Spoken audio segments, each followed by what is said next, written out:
of Directors of the New York State Urban Development Corporation, doing business as Empire State Development for Monday, January 23rd, 2017. As noted on the agenda posted on the Internet, we welcome public comment on the items on the following agenda. To ensure maximum opportunity for participation, speakers representing themselves may speak for up to 2 minutes each, and those representing groups may speak up to 4 minutes, with one speaker per group. Speakers' comments may address only the items considered at today's meeting. At this time, I will ask the directors whether anyone has any potential conflict of interest with respect to any of the items on the agenda. If so, I will ask you to please make an appropriate disclosure on the record now. We will then remind you to recuse yourself from any discussion or vote with regard to that item or items. Are there any conflicts that anybody wants to disclose? Thank you. Lastly, please note that when we turn to the projects section of the agenda, we will continue the process of focusing on each region's strategic plan and will present projects by region, with the vote being taken at the end of the presentation for each region. As always, the directors have received the written materials in advance of this meeting, and they are free to ask questions at any time during the presentations. The first item on today's agenda is the approval of the minutes of December 15, 2016 directors meeting. Are there any questions, comments, additions, or deletions with regard to the minutes? No? If not, I will entertain a motion for approval. So moved. Second. All in favor? Aye. Opposed? Thank you. The motion carries. We will now move to the report section of the agenda, and I will start with the President's report. That honor I will give to Howard. Okay, great. Thanks. I'm sorry I couldn't be with you this morning. The schedule changed last night, and I'm going to be actually with the governor this afternoon here in Western New York. I have asked Kevin to give folks a, brief recap of some of the highlights of the governor's State of the State address as it relates to Empire State Development and some of the initiatives that we'll be engaged with going forward, and some of the highlights from our standpoint. And also, because we have an item on the agenda around unmanned aerial systems, which is really the key strategic industry that we've been focusing on in Central New York. I know Jim Fail, our regional director, and Craig Marcinowski with Griffin Sensors is there to help explain in more detail UAS and how Central New York has assets that align with that industry and why we're focused on it. And I think later as well, Michael Evans, when he presents Moynihan Station item, has some materials related to the train station in some more detail and some of the design, and in order to set the context for the item. Otherwise, I don't have too much. The governor, as you know, did six State of the State addresses, and each one had a little different emphasis depending on the region that he was presenting in. I think I went to several of them. They were very well received, and I think people appreciated his focus on some items that were of particular impact to their region. And I think I should note that we have a new ESD celebrity on the board, because Joyce Miller is now featured on Stephen Colbert's show. I don't know. Well done, Joyce. But I want to point that out. We should play a clip. Right. Otherwise, I want to, and I apologize for the change in the whole schedule for this board meeting. That was my fault primarily. So my apologies for that. We'll get back on our normal schedule very soon. So that's it. Happy, healthy New Year to everyone. It should be a very interesting year, of course. And maybe Kevin can give some highlights on the State of the State as it relates to ESD. I'd be happy to. Thank you. So, folks, as you know, Kevin, I think he's talking to the mic. stop that. There it is. Good morning. Last week, the governor introduced his executive budget last Wednesday. Is it on? It's on red. What's that? Is it on? Just had a red light. I just turned it off. No, it's on. Now it's on? Yep. All right. Thank you. Clearly, I have challenges with the microphone. So hopefully not with the budget. So the governor presented his budget last Wednesday, roughly $150 billion budget, which continues to constrain operating spending within the 2% that he has since he became governor. We have had several on-time budgets, and we're looking to continue that. Really key investments included, from ESD's perspective, there is an extension of the film tax credit. As you know, that's one of our big programs that we administer. It's a 3-year extension of the film tax credit at $420 million a year. There was, and Howard, if he wants, can speak more about it, but Buffalo $1.2 billion, Buffalo $500 million, I guess we should call it. It's $500 million for continued investments in Western New York to continue the great work that's been going on out there. The governor also included another round of regional council funding. That's $750 million throughout a number of programs through many different state agencies. The big numbers as it relates to ESD is a $150 million grant program, as well as roughly $70 million in Excelsior tax credits, which are related to that effort. There is also, as the governor announced back in December, a commitment of $650 million to the life sciences throughout the state. That commitment includes roughly $250 million in targeted tax credits, $200 million in capital grants, and then $100 million in what we consider sort of early stage venture, which would be leveraging another 100 in private sector, minimum of 100 in private sector investment. There was also a pot called strategic economic development investments.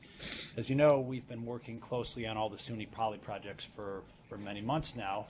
This pot is to, I guess, as you would maybe meet the obligations that we've been learning about over the past few months that need to be met. We're trying to make sure we maintain the state's credibility, and this funding would be used to continue to meet those obligations. Michael Evans will talk to you more about Empire Station. He'll do a presentation later in the board meeting. We also included a programmatic change. As many of you know, we have the Startup New York program.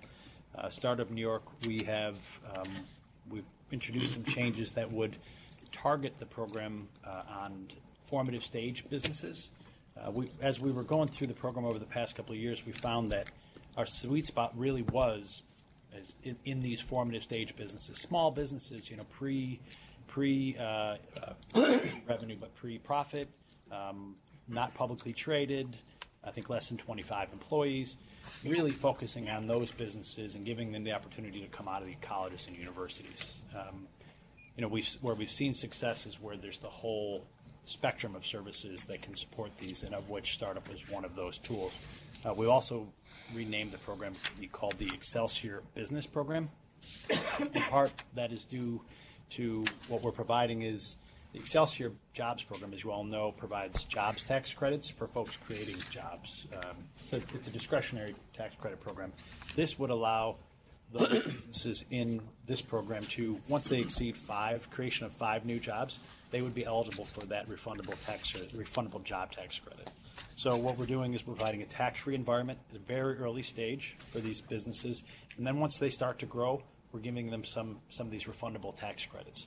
The refundable tax credits, as you know, when the tax liability meets its minimum, they can get a check back from the state of New York. So it's for 5 employees, it won't be huge numbers, but when you're a tiny business, I think it really can Makes be a helpful. difference. Yeah. That's great. We continue to increase our tourism investment this year. Roughly $55 million in tourism spending is included in the executive budget. I think that I'll stop there. Those are pretty much, I think, the very high level. Howard, anything else you want to hit? No, I think that really hits the highlights. I'm excited about the startup program because I think it takes some of the extraordinary burden of administering the program. I don't think people ever understood how burdensome the administration of that was, and how difficult it is for early stage businesses to project exactly how many jobs they're going to have in 5 years. So it just makes it simpler. I think it plays to our sweet spot. It gets to the whole issue of innovation and the connectivity between business and research institutions. And it takes away the bifurcation between upstate and downstate on that program. So I think we like that part of it too. Yeah, it'll make it much easier for ESD to administer, but more importantly, it'll make it much easier for these really small businesses to participate, which, the cost of participation, when you're that tiny, can be really daunting. Great. Thanks very much. So, Howard, you want to have James Field now present on the unmanned aerial systems? Great. Yeah.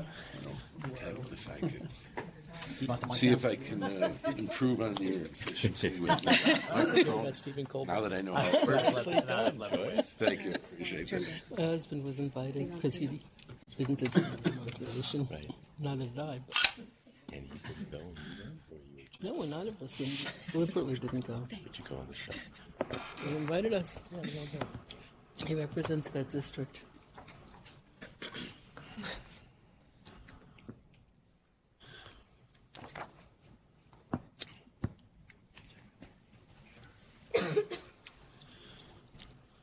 Okay, looks like we're warmed up here.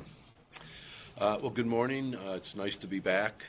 As some of you may remember, I was here last February with one of my co-chairs, Rob Simpson, and we were talking to you about our whole URI strategy for Central New York, which we are calling Central New York Rising from the Ground Up. That initiative focused on key 6 initiatives that we wanted to use these funds to grow with. And as Howard had mentioned previously, the unmanned systems and cross-connected platforms was our main focus, our key initiative for trying to tap into this emerging industry and business. We've taken a broad, holistic approach in developing this industry.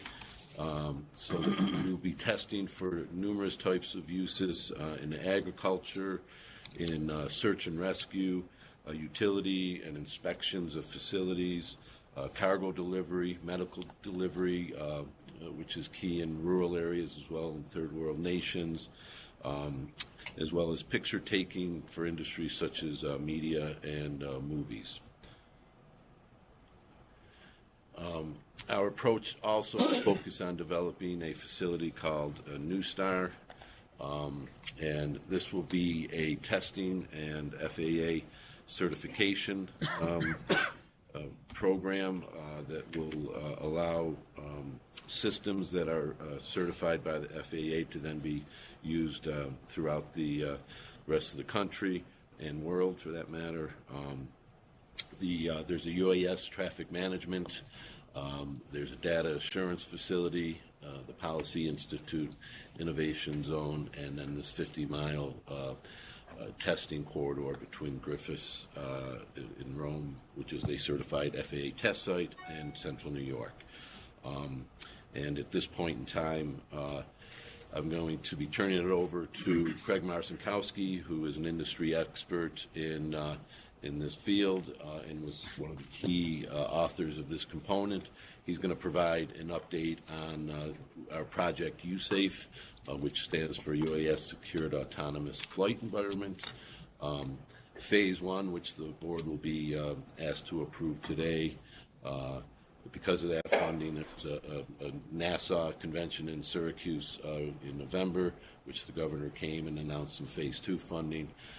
Kind of give you an idea of the business ecosystem, as well as what the kind of organizational overview of who will be managing and implementing this whole initiative going forward. So at this time, I'll turn it over to Craig Marcinkowski. Thanks, Jim, and honored to be here. Thank you. apologize for all the acronyms. USAFE, UTM, New Star. We'll try to make sure we explain what all those are. But like Jim said, Project USAFE stands for UAS Secure Autonomous Flight Environment. That's a name for the program we came up with NASA. Like Jim mentioned, you can see the two logos up there, FAA and NASA. Those are two very important government stakeholders in these programs. And the two pictures you see up here are both NASA-founded concepts. And these are what we're going to be using the investment funds to performance validate and deploy here in the state of New York, in central New York and Mohawk Valley. On the left, the picture Jim talked about earlier, UTM stands for UAS Traffic Management. So as you have ATM today, your traditional air traffic management, when everyone here is flying on planes, you have an FAA certified air traffic management system.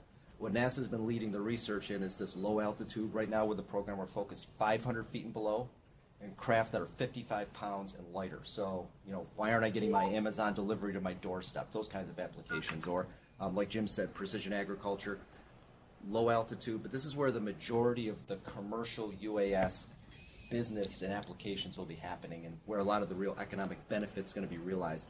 And like we said, NASA's been leading the research here. They have a collaboration community of 250 companies, some from the central New York area. That's how we got pulled into this. And they've been doing a series of evaluations and research and development builds. What we're doing with the funding we're going to be getting here is actually deploying UTM and then working with the FAA, who at the end of the day is the regulator and the authority who's going to certify anything. So we're going to be building one of the first UAS traffic management systems in the world over central New York and Mohawk Valley. And in that picture right there, 5 years from now, you'll have multiple vehicles in the same airspace at the same time, flying autonomously. BVLOS, there's another acronym, Beyond Visual Line of Sight. That's one of the big things right now. That's why Amazon and others aren't delivering to your door, because it hasn't been approved by the FAA. But with the facilities we have, one of the six FAA R&D test sites in the country, right in Mohawk Valley region with central New York, we'll be doing the initial R&D at the test site, moving slowly off the test site from rural areas to eventually over people, working hand in hand with the FAA, building safety cases, collecting all the data, and performance validating. So over 5 years, we will be validating that picture up there on the top left. And our goal is to have one of the first UAS traffic management systems in the world. And what that can do for us is, first of all, it's going to bring a lot of companies in to test and certify their technologies. But once we have this type of system implemented and validated, we can begin to build that out across other parts of the country. And we also have a number of international partners as well. We're going to be speaking in Spain in March at the World ATM, Air Traffic Managers Congress. There's 4 panels in 2 days, big keynote stages. They want people from Project USAFE up there talking on a global stage because there's no program like this happening. So it's a really great opportunity for the whole aviation industry, but to have it happening here in the central New York and Mohawk Valley regions is really quite amazing. The picture on the right-hand side, like Jim talked about, that's another acronym, New Star. It stands for National UAS Standardized Test and Rating. Big names. What is it? It's basically performance benchmarking for drones, Underwriters Labs. So you have all these drones coming out, you have new drone manufacturers coming online. What are they building and testing these drones to? Battery life. They advertise 10-hour battery life. Is that in Alaska or is that in Florida? And what kind of winds? So what this entity and facility will do is it will set performance benchmarks for how you want to test and standardize drones, and then this facility will actually measure those. So it's almost it's right now it's estimated as an $80 million facility. We're working on final blueprints with NASA and a team, but it's a mock indoor city, if you will, where you can test craft for a variety of environmental conditions: fog, sand, wind, dust, icing, GPS denied environment. What happens when these are flying and you lose comms or you lose GPS? There's a cyber assurance lab in there too, which is a very critical component. Look at your picture on the left. You're going to have these flying over your kids, flying over people. How can you assure the cyber hardiness of those craft? That's a really big, important component in standardizing and validating the UTM system. So the reason these two initiatives are coupled together so tightly, and they're both NASA founded, to get to that UAS traffic management scenario on the left, you have to have standards for the craft. You have to be able to say, this craft is rated for this mission, this craft is rated for this mission.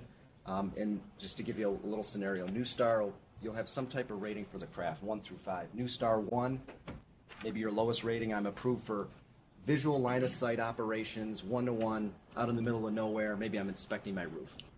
New Star Level 5, your best rating, triple redundant comms. I can fly beyond visual line of sight, autonomously over people, delivery to the doorstep in an urban environment. And then you'll have different ratings in between. But for that scenario on the left, those craft will need to know, hey, I'm a New Star 2, I'm a New Star 4, we need 400 feet of separation distance and a 20-mile-an-hour wind to do a sense and avoid maneuver. And if the wind goes to 30 miles an hour, it's a dynamic system. The UAS traffic management system will sense that, communicate that out to the craft. Maybe your New Star 2 craft has to land now. New Star 4 craft needs to modify its mission. But the performance benchmarking of drones is critical to get to this autonomous flight environment.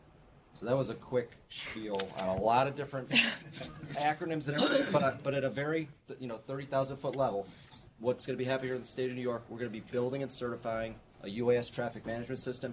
We're going to be building the world's first UAS airworthiness facility to test and certify drones. The two work hand in hand together.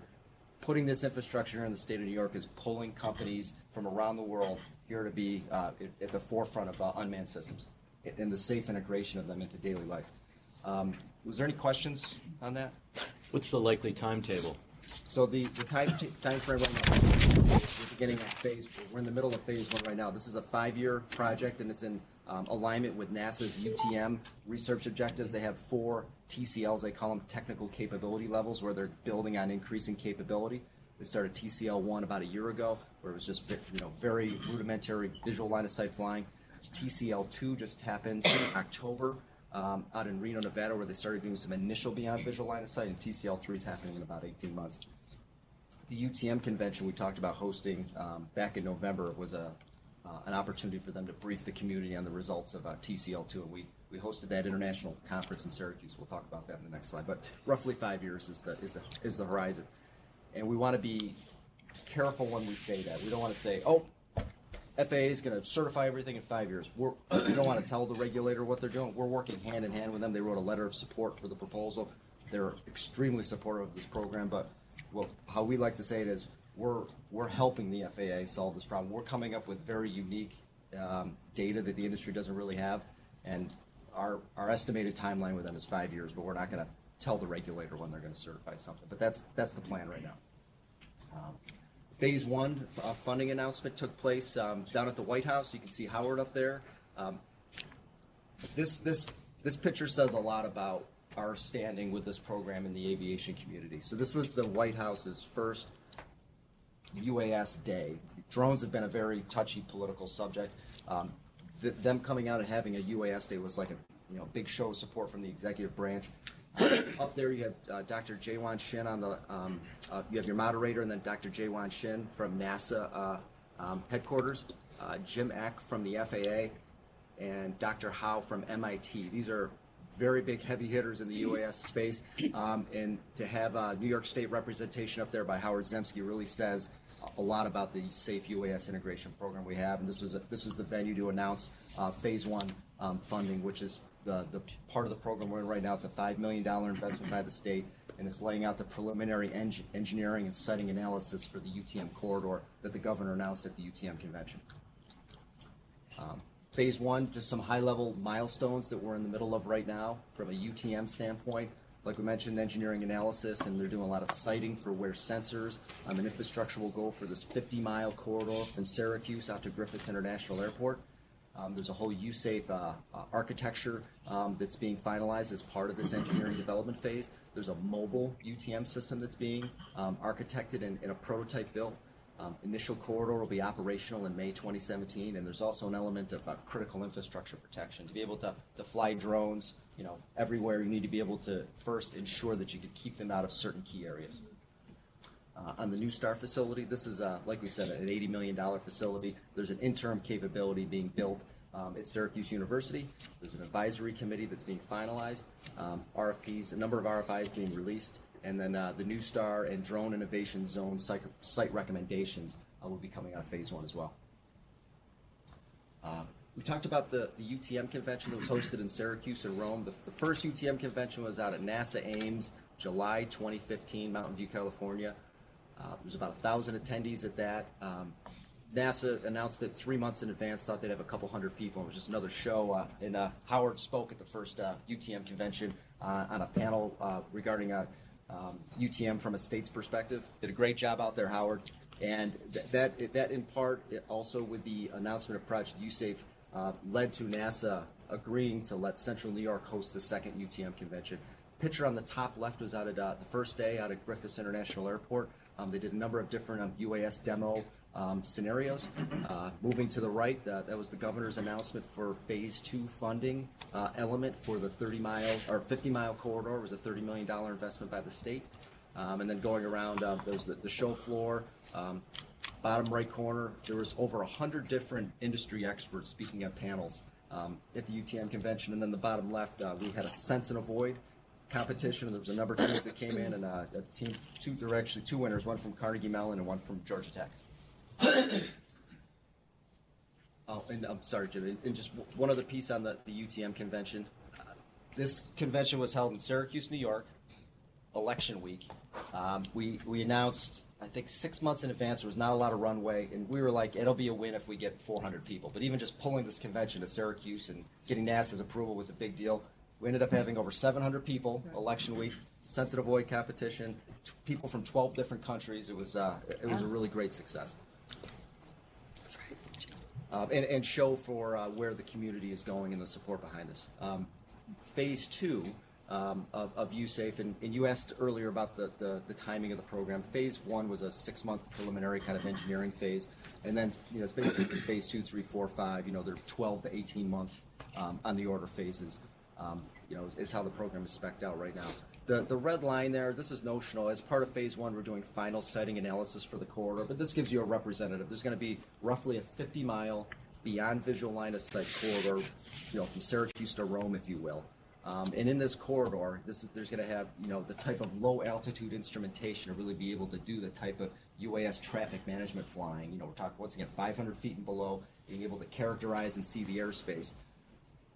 There's nothing like this anywhere in the world. And a lot of these companies, like we talked about the number of companies at the UTM convention, they're looking for a place to be able to come and fly their craft or test their sensors, validate their software. Some of them are big analytics companies. They're looking to get the data off the craft and do different things with them. It's the whole business ecosystem. We have a slide at the end we'll talk about. But they're very interested in getting access to this airspace beyond visual line of sight with many aircraft in the same airspace. Other things in Phase 2, there's a number of use cases that we're going to be validating within the corridor: delivery, precision agriculture, inspection. Jim talked about a number of them. We're be finalizing the blueprints for the New Star facility, and drone zone construction will be underway in Phase 2. In the drone zone, that's basically incubator space for 100 startups related to drones or autonomies within the first 5 years. And this slide here ties right into the drone zone space. But what does the ecosystem look like? This is not an exhaustive list, but this UTM and New Star field, lends itself to many different jobs. The first bullet there on the top left is vehicle mission space, and that's more along the use cases, whether it's precision agriculture, search and rescue. The missions that are out there are going to impact a number of jobs and create a number of jobs. UTM requirements, people working on the requirements analysis, data scientists and others. The infrastructure that goes in for UTM and New Star, whether it's communications towers, whether it's radars or other sensing equipment. There's real infrastructure that will be installed, maintained, taken care of. UAS platforms is an obvious one. The vehicles, there's many different types of vehicles out there for different applications, and there's a number of jobs that then come out from that, whether it's manufacturing, certification, repair. As comes with the platforms, there's sensors and payloads that go on those craft, and there's also sensors on the ground.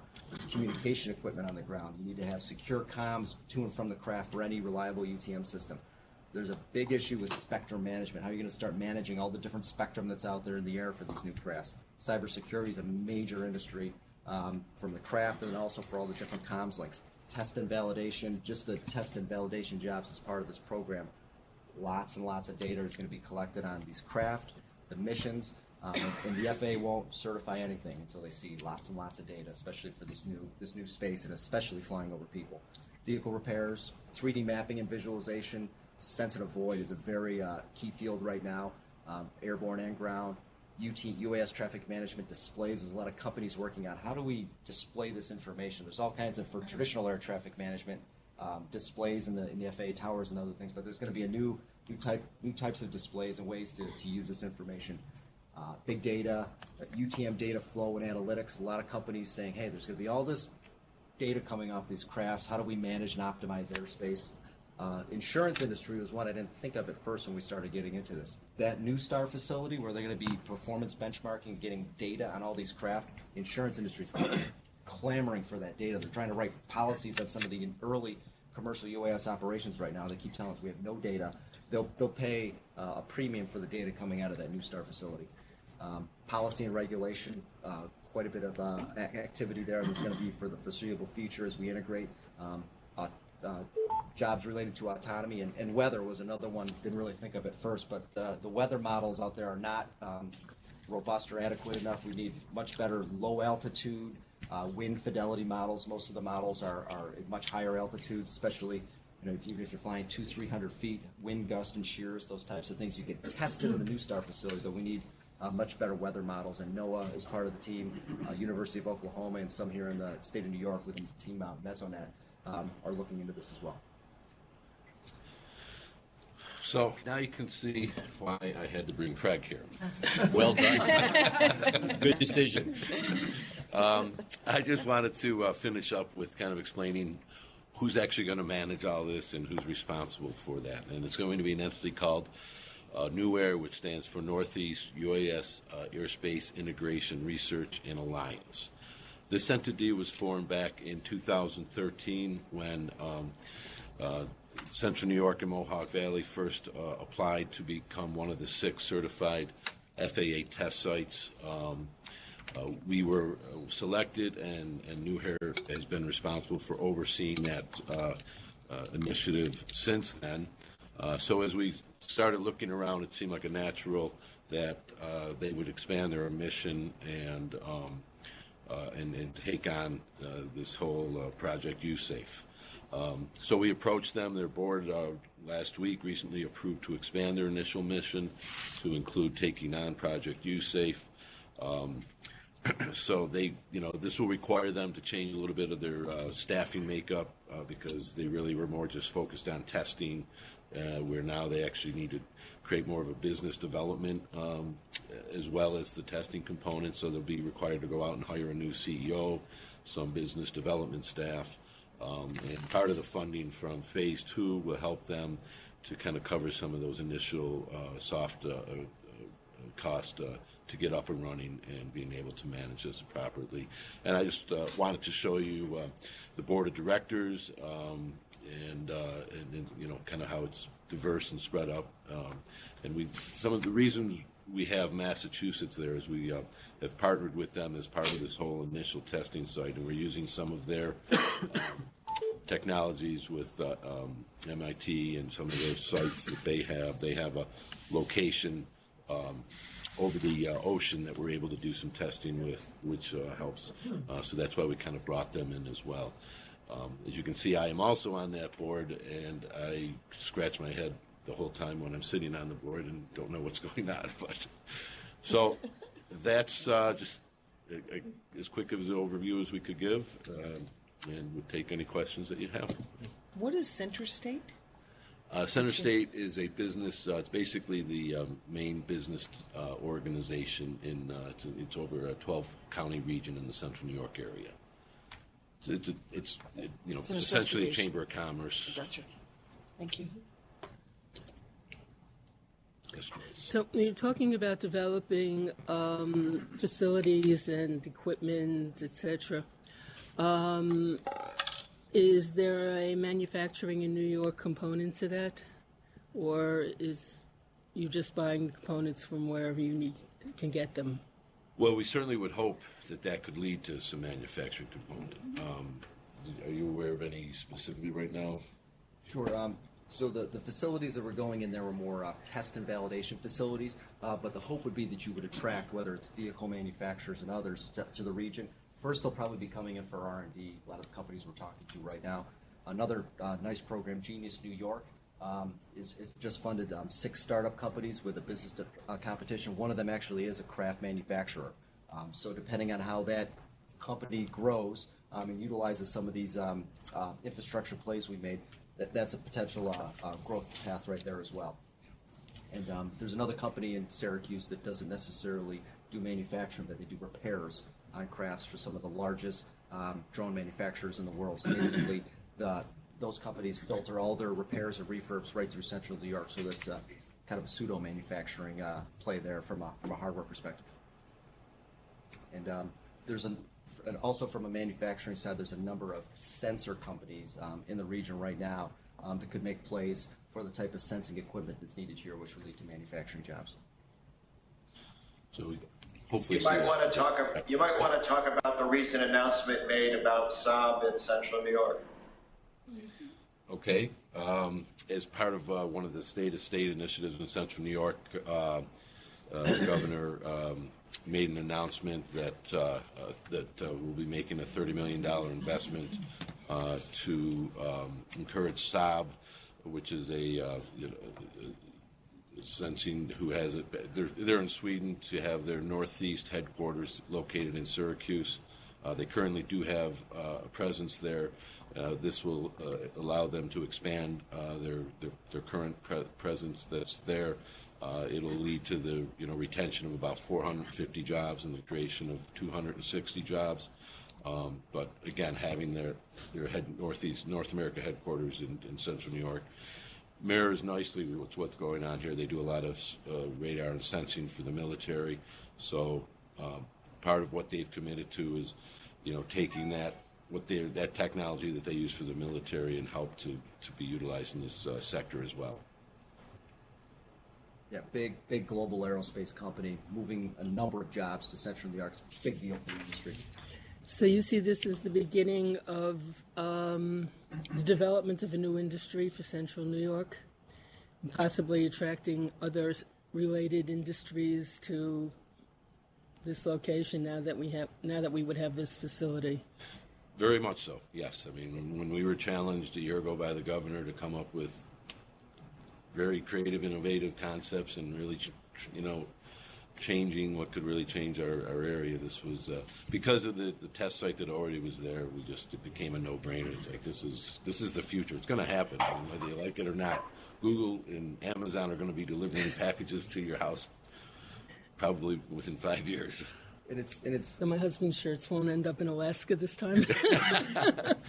and it's building. And then, on Joyce, when you look at any of, like, we do a lot of data analysis on the regional economies, and we have these statistics like location quotients, and if you look at the industry in Central New York and the density of sensor companies and other related firms that are connected to the science of unmanned aerial systems, this is one of the industries that Central New York clearly has a critical mass to, which creates the foundation that you can then invest in and build on. It's, more than, of course it's an emerging industry and it's growing rapidly, but there's a lot of reasons to believe, and particularly with the additional investments like we're talking about today, that Central New York can continue to grow and succeed in this space. Agreed, Howard.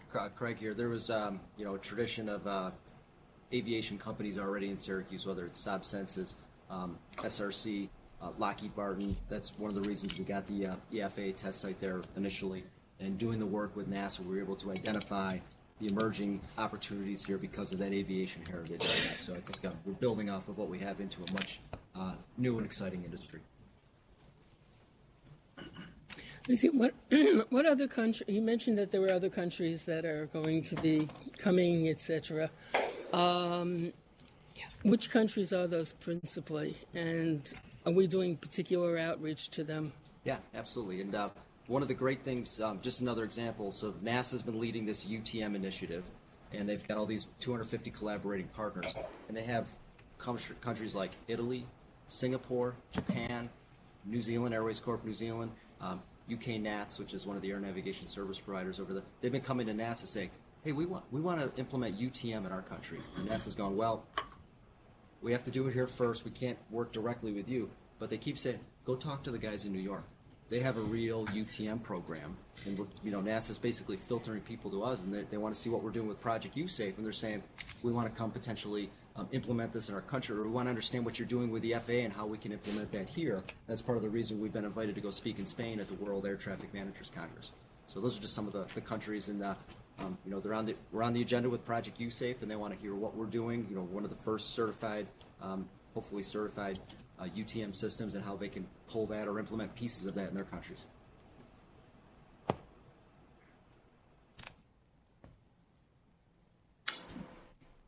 Okay. Greg, that was a terrific Thank report. you. Excellent. Very good. Thanks. Sorry, I was talking fast. It's terrific. That was It's a fast-moving industry. Trying to fit it in, so thank you. All right, perfect. Thank you. Okay, now we have presentation of the project items. I will ask Glenn and McCleary to present a summary of those projects. Glenn? Thank you. The directors will be requested to consider 12 projects totaling $64,764,000 in grants. The projects include 5 regional council awards and 2 discretionary awards. The projects will take place in the Finger Lakes, Southern Tier, Western New York City, Mohawk Valley, Mid-Hudson, Long Island, North Country, and Central New York regions. Leverage over $435 million of additional investment, retain 410 jobs, and create 107 jobs in the state. Thank you. Thanks, Glenn. We now move to the project section of the agenda. And as previously noted, project items will be voted on at the end of each regional presentation. Jim Fail, you're back up. We'll start with a USAFE Upstate Revitalization Initiative capital grant item. All right. Well, as you just heard, this is the initial funding request to start this whole initiative. This is a $5.1 million URI grant request on a $10.1 million project. Again, this project will be focused on siting and laying out the design and equipping of this testing corridor. Right. And it'll lead to the creation of 20 jobs. This initial funding is going to an entity, Griffin Sensor, and that was only because we didn't have our formal structure in place like we do now with New Air. This obviously has significant regional council support as part of our URI plan. So, any questions? Thank you, Jim.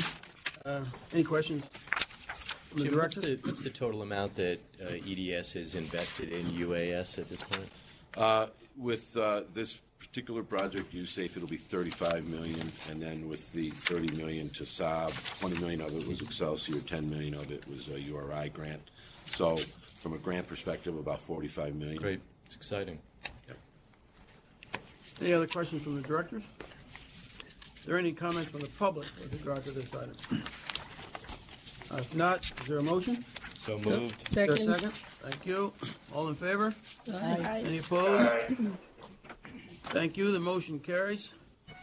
Now, Donna Howell, the Director of ESD Southern Tier Regional Office, will present the Newman Development Group Regional Council Award for your consideration. Donna? Good morning. The directors are requested to approve a grant of $15 million from Newman Development Corporation for a portion of the cost for environmental remediation, demolition, and related site work for a blighted vacant property, which will accommodate a new construction project, part of a 5-story, 170,000 square foot mixed-use development building, which will include market rate rental housing as well as commercial and professional office space. This is an opportunity agenda area, so the mixed-use development projects are critical for the revitalization of the city of Binghamton urban core.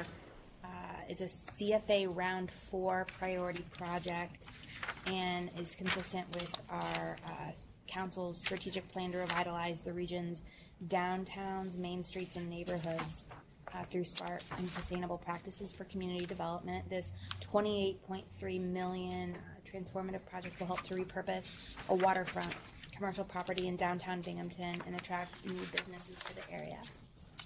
Very good. Thank you. Any questions or comments from the directors? I think this is an abandoned property. It's a vacant, blighted property, yes, and when they finish, it's going to be targeted for health professionals and students. Now, what I'm curious about is whether it's possible for the state to get the previous owner to contribute to the remediation efforts financially, or if it's an abandoned property and the owner is long gone. Yeah, I think this actually was a project from the land bank. So I don't know if they... That means the owner's gone. The owner's gone, yeah.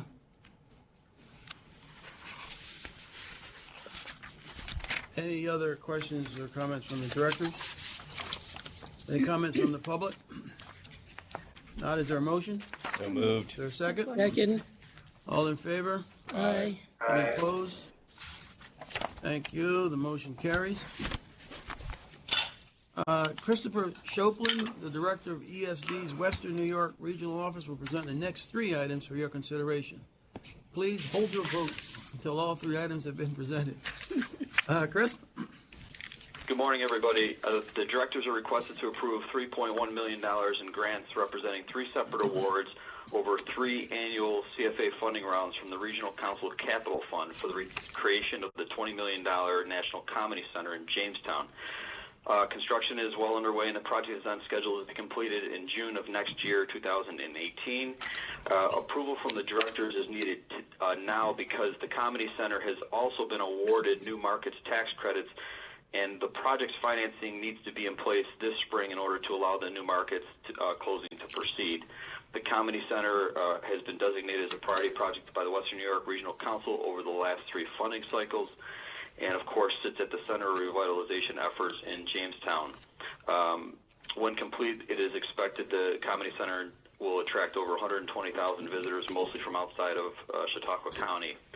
The board is being asked to approve these funds, as I said, to allow the New Markets to proceed, hopefully. We will not be remitting those funds if approved.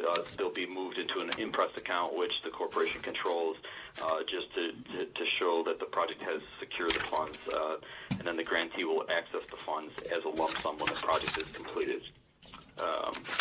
That'll do it for the Comedy Center. I'll move on to Olean Business Incubator, if that's okay. Yep. The directors are requested to approve a $400,000 grant from the Regional Council Capital Fund for the Olean Business Development Center for the acquisition and renovation of a vacant 20,000 square foot building on North Union Street in order to establish a mixed-use facility for business incubation. This is a round 4 priority project for the Regional Council, and certainly consistent with the regional plan promoting smart growth and community revitalization. This $2 million project will be implemented in 2 phases. Phase 1 involves the purchase of the building at 301 North Union and the build out of the first 2 floors and about half of the 3rd floor to create business incubation, co-working, experiential learning with anchor tenants offering support services and retail space. Phase 1 of the project is currently complete, and pending approval from the board today, the grantee may request their first disbursement of $300,000, having demonstrated $1.5 million in capital expenses. Phase 2 will include the completion of the 3rd floor for additional incubator space, and then the balance of the grant may be requested when that is completed, anticipated to be September of this year, 2017. It's been a collaborative effort. There's been about 4 groups working on the development of this property, and there are currently 3 or 4 tenants at the facility, including the IDA, a regional foundation, a workforce development group that focuses on wraparound services, and I think they have a retail tenant entering on the 1st floor sometime soon. That having been, that would conclude the Olean Business Incubator. If you'd like, I can go on to the Restore project, unless you want me to pause here. No, please proceed, and then we'll take the discussion of all 3 of them later. Okay, great, thank you. The directors are requested to approve a $1 million Restore New York Communities Round 2 grant award to the City of Olean for demolition costs and infrastructure improvements on the project site of the former Agway Fellmine site that is now owned by Olean Gateway. The city received a $1 million Restore grant award in 2007 to assist with the demolition of 9 long vacant structures and cleanup of environmentally challenged parcels which once operated as 2 oil refineries and then as a fertilizer production operation. The location that is contemplated here has been vacant since the 1980s. It was purchased back by ExxonMobil to undergo environmental remediation, and in 2009 was enrolled in the DEC's Brownfield Cleanup Program. The developers purchased the location for $1 and will complete all the remediation efforts and construct a phased development, including hotel and retail, given its access to Interstate 86.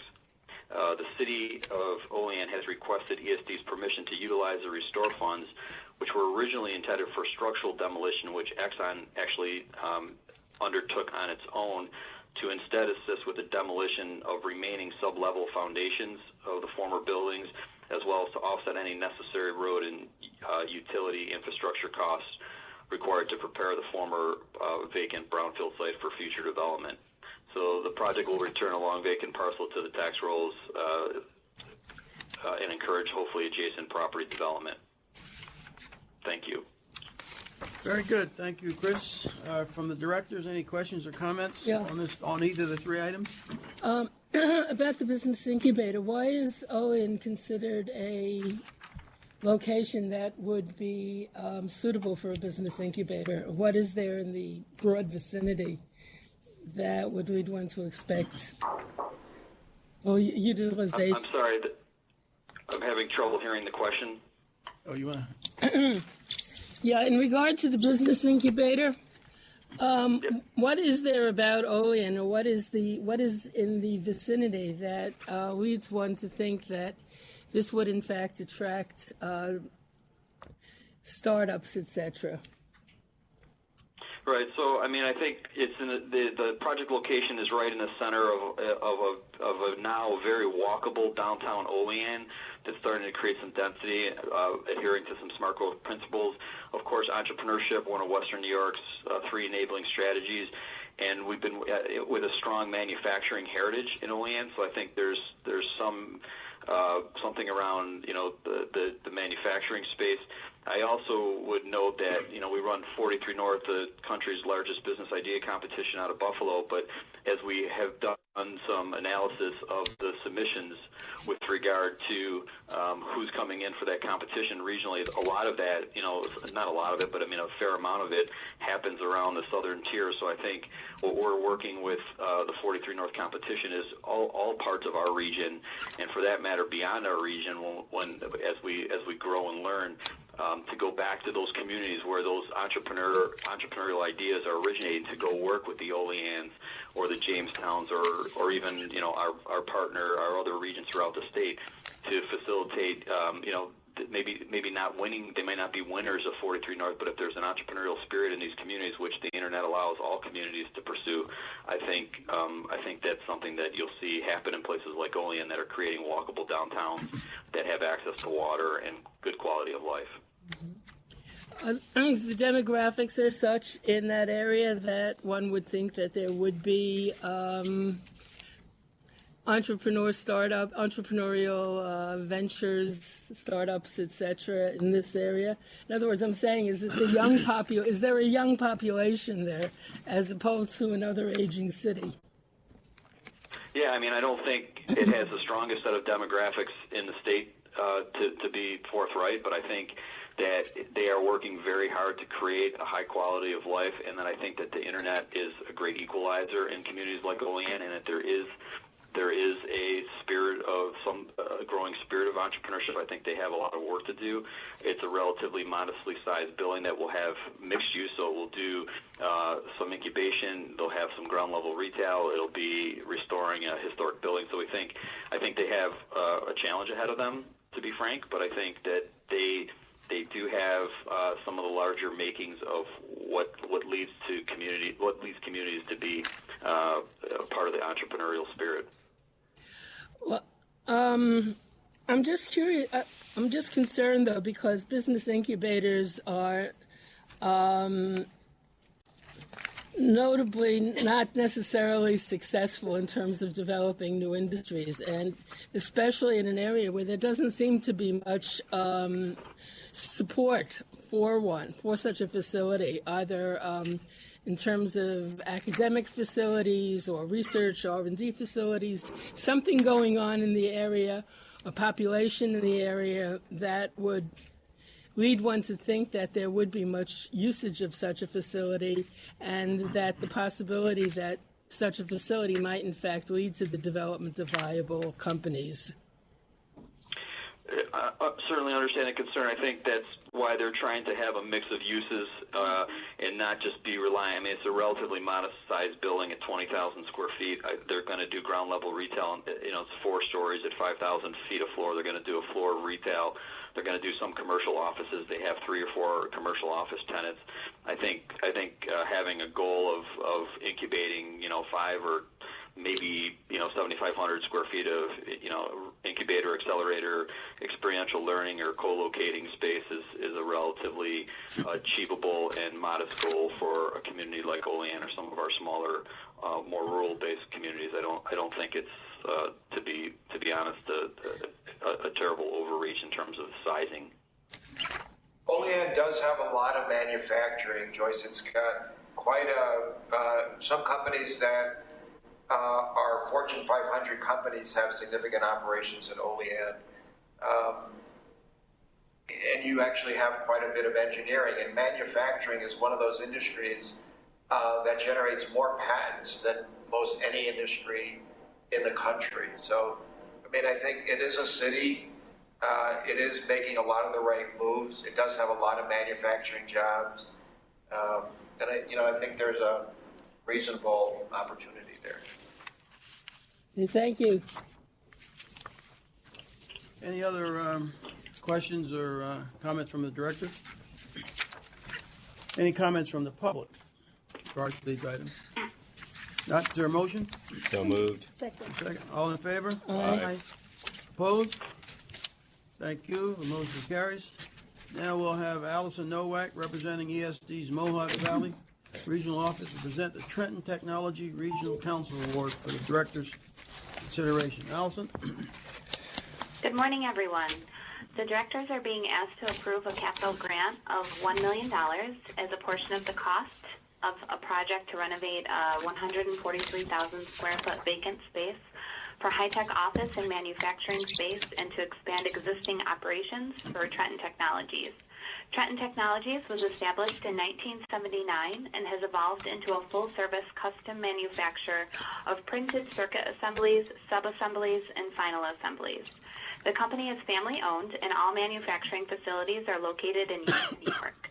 Trenton's major customers include the military, industrial automation, security, and others requiring performance, precision, and reliability in meeting the demands of computing environments where dependability, data resilience, and application integrity are critical. Trenton renovated the space specifically for advanced design and manufacturing of electronic products for military, industrial, and commercial applications. The renovations include specialized flooring, temperature and humidity controls, and other requirements unique to this type of manufacturing. The renovation and expansion will enable the company to keep up with the growth of current customers and to have the infrastructure in place to service new customer and business demand. This project resulted in 46 new jobs created and 181 retained jobs. The company exceeded its commitment to create 30 jobs. The total budget for this project is $10.42 million, primarily for construction, renovation, equipment, relocation, and accounting expenses. ESD's participation in the project will be 10% of the project costs, $1 million. The project is consistent with the Mohawk Valley Regional Economic Development Council's plan to attract and expand STEM-intensive industries to the Mohawk Valley region. That's great. Thank you. They need it too. Any questions or comments from the directors? Allison, just a quick one. The benefit-cost ratio on this project is particularly attractive. Can you help me understand why that is?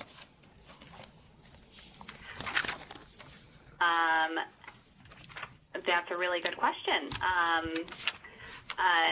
Do you want to expand a little bit on that? That's fine. I'll take it up with Kevin. Thank you.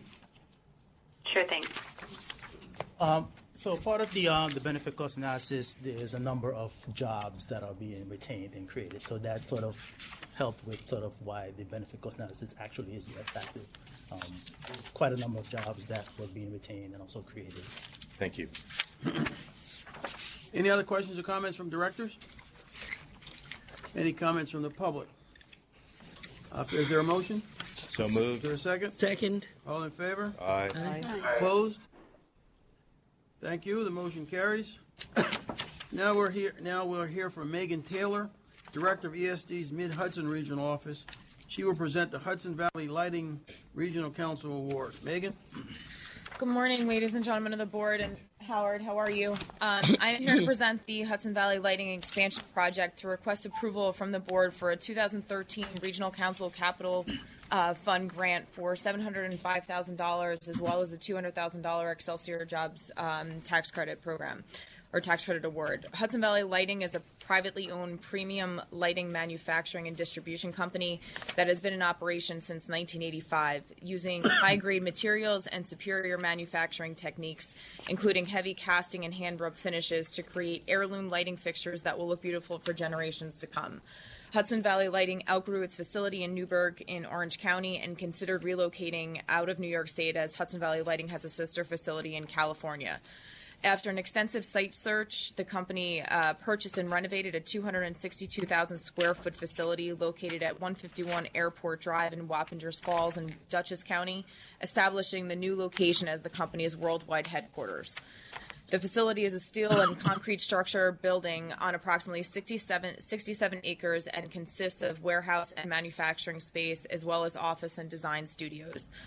Total project cost is $17,220,000. As part of the Grant and Excelsior agreement, Hudson Valley Lighting has agreed to retain 47 jobs and create 34 net new jobs. To date, they have already created 7 new jobs and are required to complete this hiring by January 1st, 2020. The project closely aligns with the MHRADC's LIVE strategy, focusing on attracting and retaining advanced manufacturing companies. Hudson Valley Lighting is currently putting the finishing touches on the building and anticipates holding a grand opening in the spring. I'd be happy to answer any questions. Thank you. Any questions or comments from the director? Any comments from the public? Is there a motion? So moved. Second? Second. All in favor? Aye. Opposed? Thank you. The motion carries. Now we'll hear from John Vanderloo, the director, who will talk about the ESD's North Country Regional Office and presenting the Ogdenburg's Airport improvements item for your consideration. John?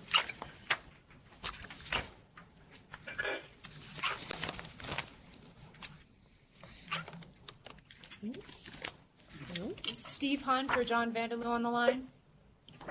Can you hear me now? Hello? Yeah, is this John? Yes, can you hear me? Oh, we couldn't, but go ahead. Yes. Oh, can you hear me now? Yes. Yes. Okay, good, thank you. We're calling in remotely on the cell phone. We're in Plattsburgh today. The governor's doing the presentation, so we're all up here. Good morning, Howard and members of the board.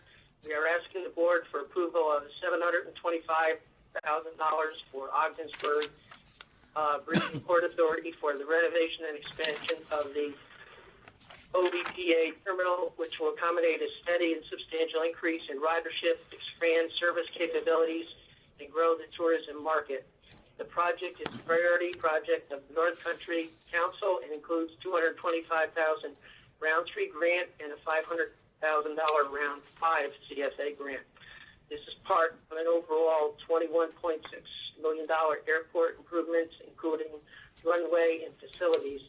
The employments are expected to go from 10,000 annually to 31,000 next year, and the 5-year increase is expected to go to 60,000 employments. Thank you. That is our presentation for today for this item. Thank you, Don. Any questions or comments from the directors? Any comments from the public? Do I have a motion? So moved. Is there a second? Second. All in favor? Aye. Opposed? Thank you. The motion carries. Now we'll hear from... Thank you. Thank you. Now we'll hear from Barry Greenspan, representing ESD's Long Island Regional Office. He will talk about the Long Island University Regional Council Award. Barry? Yes, good morning, directors. We are asking your permission this morning to approve a $500,000 grant for Long Island University for the purpose of renovating a building to create a 10,000 square foot new business incubator. This project was a Round 4 Regional Council priority project and is now completed. Long Island University was founded in 1926 and has multiple metropolitan New York campuses with a total of about 23,000 students. They had an aging and underutilized former Gold Coast mansion called Bush Brown Hall, which was actually a remnant of the property donated to Long Island University by the Marjorie Merriweather Post family in 1951. The mansion had been used for administrative offices, but LIU's vision was to participate in New York State's Startup New York program and create a new business technology incubator. The Regional Council and ESD, quite frankly, was very eager to support this project because Nassau County, where LIU is located, really had very little to no Startup New York space. So we recognized the need to add new technology incubator space in Nassau County. Long Island University has spent $2.6 million to renovate the building, and it's now occupied by several companies, and they're vetting several new companies to locate in the incubator. In fact, the success of this project has led LIU to want to expand the building from 10,000 square feet to 20,000 square feet. So in the most recent round, round 6, they applied for another $500,000 to subsidize a nearly $5 million additional investment. This will make this one of the largest business technology incubators on Long Island. Again, the project is now completed, and we request the board's permission to make the first disbursement. Thank you. Thank you. Are there any questions or comments from the directors? Any comments from the public? Hearing none, is there a motion? So moved. Is there a second? Second. All in favor? Aye. Opposed? Thank you. The motion carries. Mr. Tazwell, we'll now hear from Joe Tazwell, the director of ESD's New York Regional Office. We'll present the next 2 items for your consideration. Thank you, Joe? Thank you, Mr. Chairman, and good morning. I have 2 items for your consideration.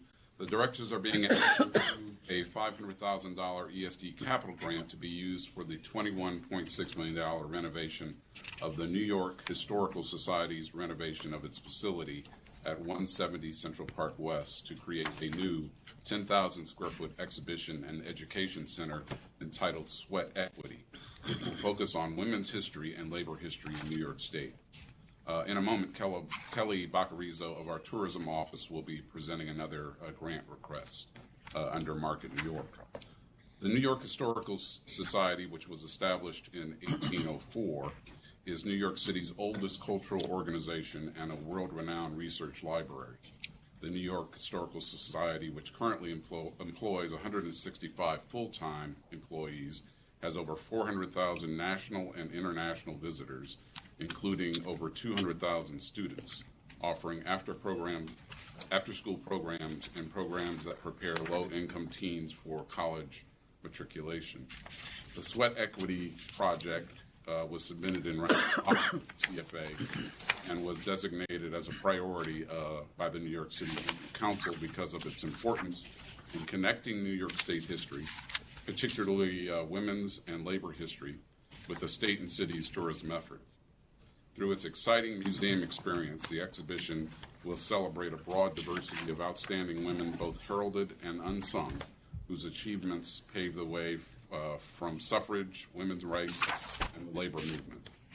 The Historical Society is expected to increase its attendance by 100,000 within the first year of the exhibition, dramatically increasing earned revenue from attendance, store capital profits, memberships, and large-scale corporate and private events.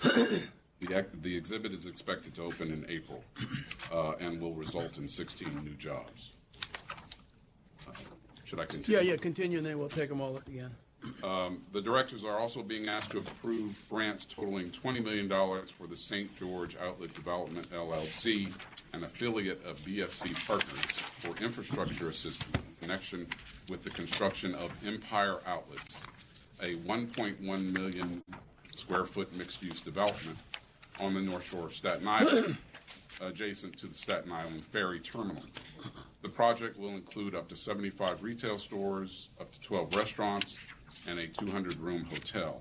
The project will result in over 1,300 new jobs and 1,200 construction jobs. This project has a total cost of $354.5 million. These grants will be used specifically for the $145 million cost of 1, storm resiliency to protect neighboring infrastructure, 2, the construction of a new 3-level parking deck primarily serving Staten Island ferry commuters, and 3, the construction of an elevated deck over MTA rail equipment, allowing for access to and egress from the waterfront and the inland roadways. The improvement of storm resiliency on the site and in neighboring transportation infrastructure is important for this area. During Superstorm Sandy, there was a 5-foot storm surge over the waterfront edge, comprising piers, roads, and vital MTA equipment in the area. Last January and April, the directors approved a total of $21.875 million in ESD grants for the project, including funding from rounds 3 and 5. The infrastructure work is expected to be completed next fall, with the grand opening of the mall expected in time for Black Friday next year. The project was selected as a priority by national holiday. Sorry. That important national holiday we know you're referring to, right? The project was selected as a priority by the regional council to complement the New York Wheel, a $59 million project, the Lighthouse Point development, which has a cost of $208 million, and will transform the North Shore of Staten Island, collectively bringing, with those 3 projects, nearly 2,000 new permanent jobs to the St. George neighborhood. Thank you. Very good. Thank you, Joe. That's great. Are there any questions or comments from the directors? Yeah, so this, the grants will be for the construction of basically public That's correct. facilities, not for the private development itself. That's correct. Yeah, it's very difficult to finance this in traditional methods, Right. because it does, it includes MTA property, it includes infrastructure, existing infrastructure, and of course, because of its proximity to the waterfront edge, and the experience with Hurricane Sandy, it really needs to be locked tight with respect to water level. So this is work that just needs to be done. Correct. Great. Any other questions or comments from the directors? Great. Any comments from the public? Is there a motion? So moved. Second. All in favor? Aye. Opposed? Thank you. Motion carries. Now I'll ask Vincent Esposito, the director of ESD's Finger Lakes Regional Office, to present the AIM Photonics TAP facility item for your consideration. Vinny? Good morning from Rochester. The directors are requested to approve a capital grant totaling $28 million, which represents the balance of funding currently recommended by the New York State Photonics Board of Officers to fund the federally designated American Institute of Manufacturing Integrated Photonics, or what we call AIM Photonics. You may recall that I was there in person, was in July, where you approved $78 million for the purchase of equipment, tooling, and technology licenses related to this project. At that time, we held back this $28 million because the site of where that equipment would be installed into a testing, assembly, and packaging facility was unknown. Since then, ESD entered into a site selection process to canvass the Rochester region for the best site to identify for this TAP facility. We reviewed 20 different sites, 11 were fully assessed, and we settled on a site at the Eastman Business Park in a former Kodak building currently owned by a company called On Semiconductor. So the $28 million you're being asked to approve today will be used for the renovation and outfit of that building, as well as lease payments for the first 3.5 years related to this facility operating. AIM Photonics will be the recipient of this funding will be the SUNY Research Foundation on behalf of AIM Photonics, and they will be responsible for installing and acquiring and outfitting the facility. The project is expected to be substantially complete by December 2017, pending your approval. Thank you. Are there any questions or comments from the board? Any comments from the public? If not, is there a motion? There a second? Second. All in favor? Aye. Opposed? Thank you. The motion carries. And now I will ask Kelly Baccariso to present the Market New York grant program for the director's consideration. Kelly? Yes, good morning, everybody. The two Market New York capital projects that we're going to request approval for from the board have already been presented by the corresponding regional directors, but the consent calendar process dictates a separate presentation and request of the board's approval of these funds. So I'm going to present them separately as required. The first project is a $500,000 award to the New York Historical Society from round 5 of the CFA. This project is located in the New York City region. You heard Joe present the Sweat Equity Capital 2 for $500,000 also. And this is for approval of the second portion of funding, Sweat Equity 1, through Market New York. Both grants are using the funds to establish Sweat Equity, a groundbreaking permanent exhibition and educational center focused on women's history and labor history in New York State. The New York Historical Society will undertake a year-long renovation of the 4th floor of its historic home on Central Park West for the exhibit to open early in 2017. This exhibit will be sure to increase visitation to this tourism attraction, especially during New York State's celebration of the 100-year anniversary of women's suffrage between 2017 and 2020. The second project was $234,000 from Market New York to the Comedy Center from round 6 of the CFA in the Western New York region. Again, this is a combined project that you heard details from Chris Shefflin today. Both grants are using the funds for upgrades at the center, and this particular award is being used toward the purchase and installation of 2 large digital screens and the hologram theater projection system.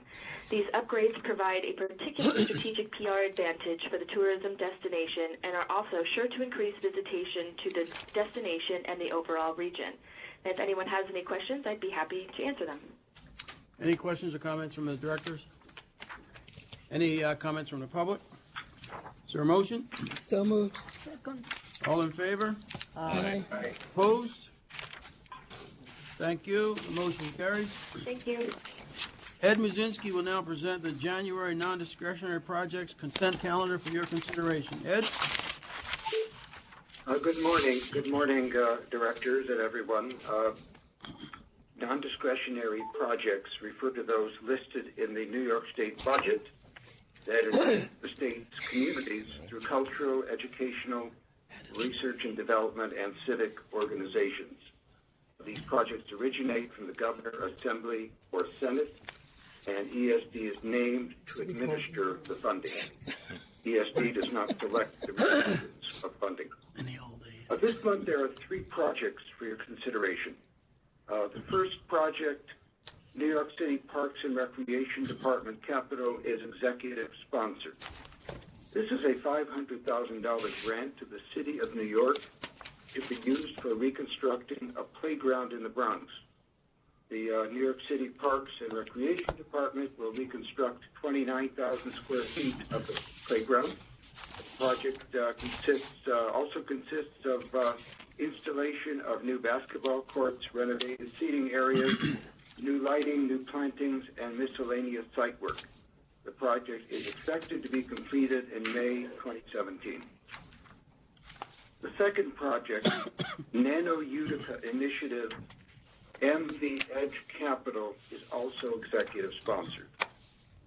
The project takes place in the Mohawk Valley at the Utica Marcy Nano Center campus.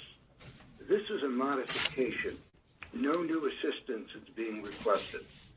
Last July 21, the directors approved a $49.1 million grant from a special Nano Utica appropriation to Mohawk Valley Edge, or known as MV Edge for short, the region's economic development entity, for site and infrastructure work for a greenfield site of over 400 acres for a new campus to attract semiconductor companies. The modification that is being brought to you today is that the company that was to build a wafer fabrication plant on this campus AMS AG, based in Austria, informed ESD that it is withdrawing from the project.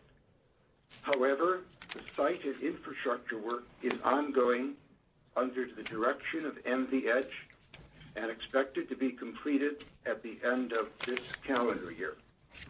The original scope and budget for the extensive infrastructure needed for the Nano Center campus remains unchanged.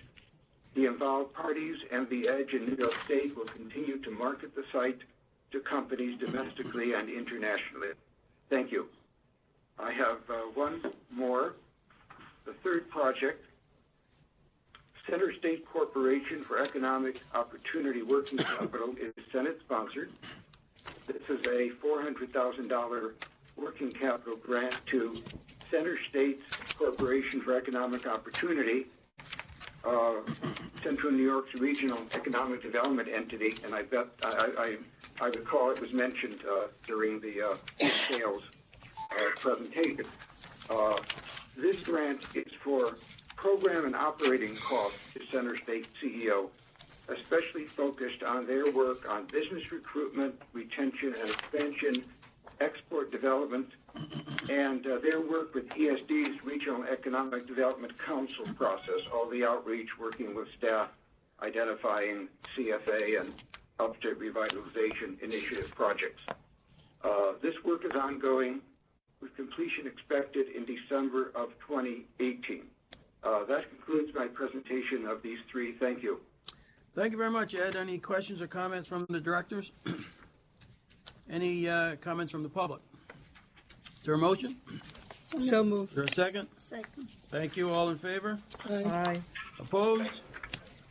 Thank you. The motion carries. I will now ask Kevin Hansen to present the first administration action on today's agenda. This item relates to the procurement of Microsoft Dynamics System Implementation Services. Kevin? Thank you. Good morning. This item is to request the director's authorization to enter into a contract with GCOM Software Incorporated for Microsoft Dynamics System implementation and related services. In total, ESD is seeking authorization for a contract amount not to exceed $848,517, which includes both a $707,098 budget and a 20% contingency, which will only be spent if needed and authorized in writing by ESD.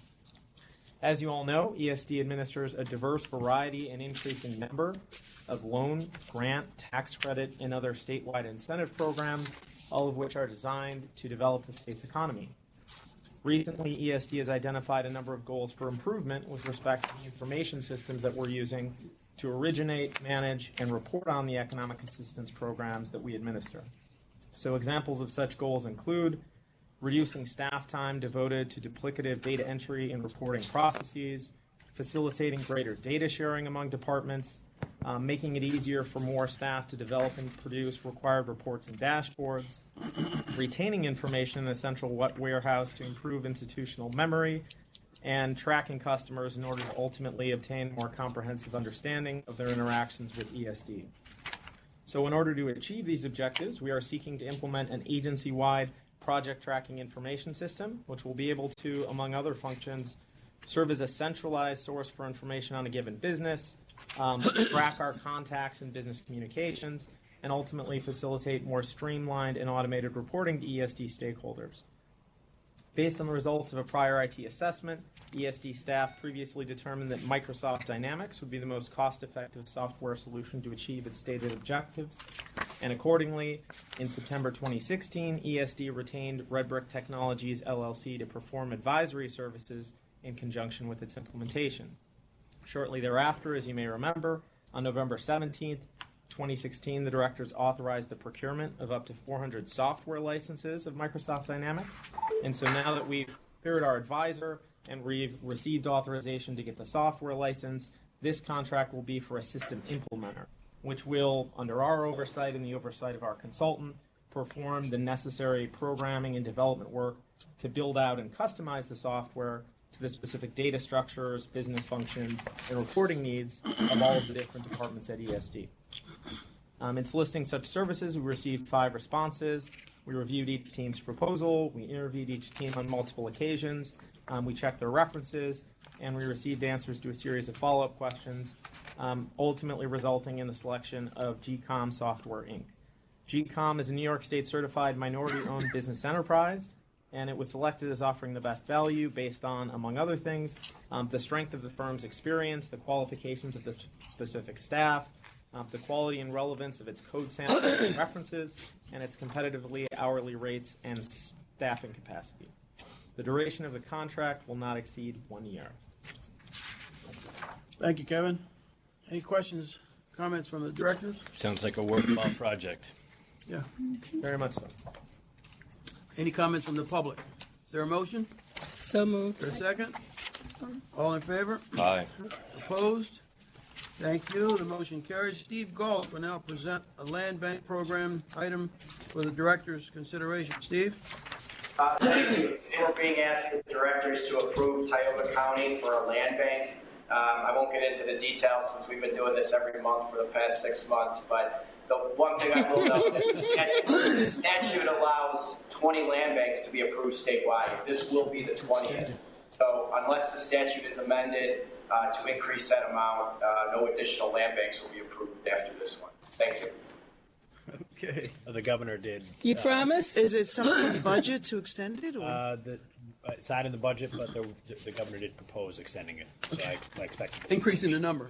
Increasing the number. Right. So, Steve, we may hear from you again. I love them. Wonderful. Are there any questions or comments from the directors?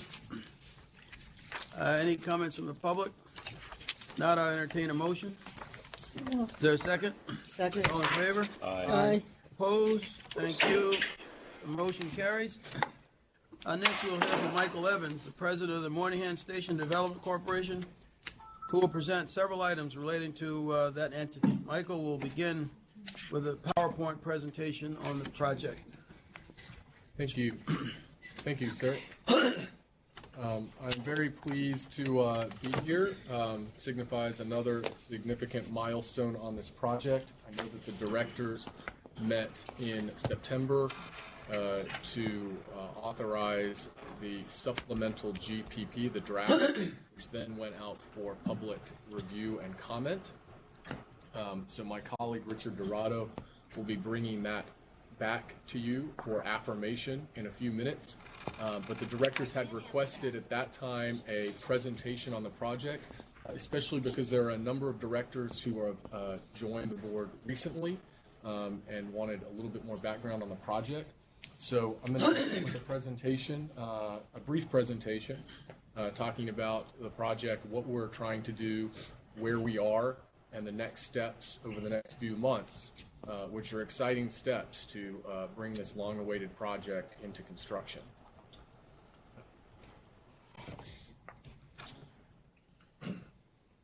I could show a lot of pictures of the chaos that is Penn Station today, but we will just have one.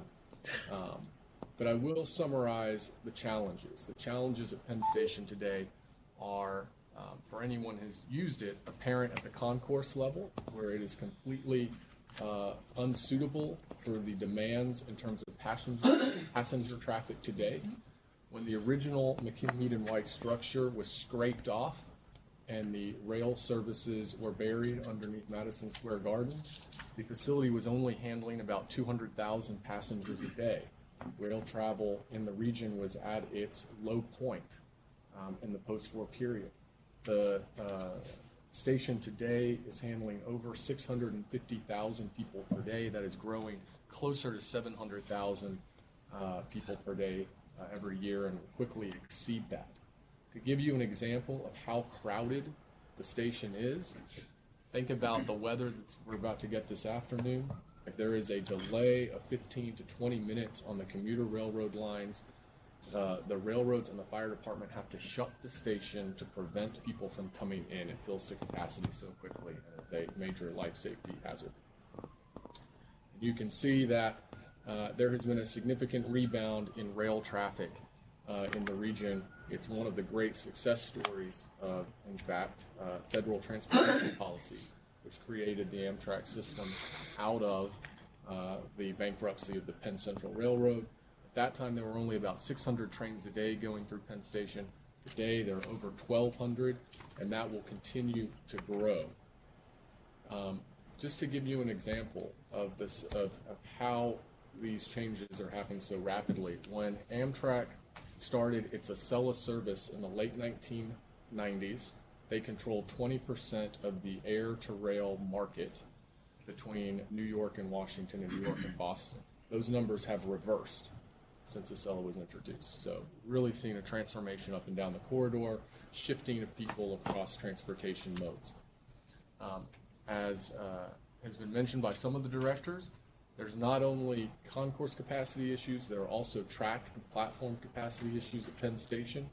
We're living with the same original 11 platforms that were built by the Pennsylvania Railroad 100 years ago, and they are at full capacity during the rush hour with 2-minute headways between the commuter trains. But even if you built 20 new tracks and platforms, you couldn't get a single additional train into the station because there's no additional tunnel capacity into Manhattan, which is, of course, an island. The Moynihan Station project fundamentally addresses the first of these issues, the concourse capacity problem, and I'll talk about that more in a second. It also helps with the track and platform capacity by getting people on and off the platforms faster and therefore allowing trains to load and unload more efficiently.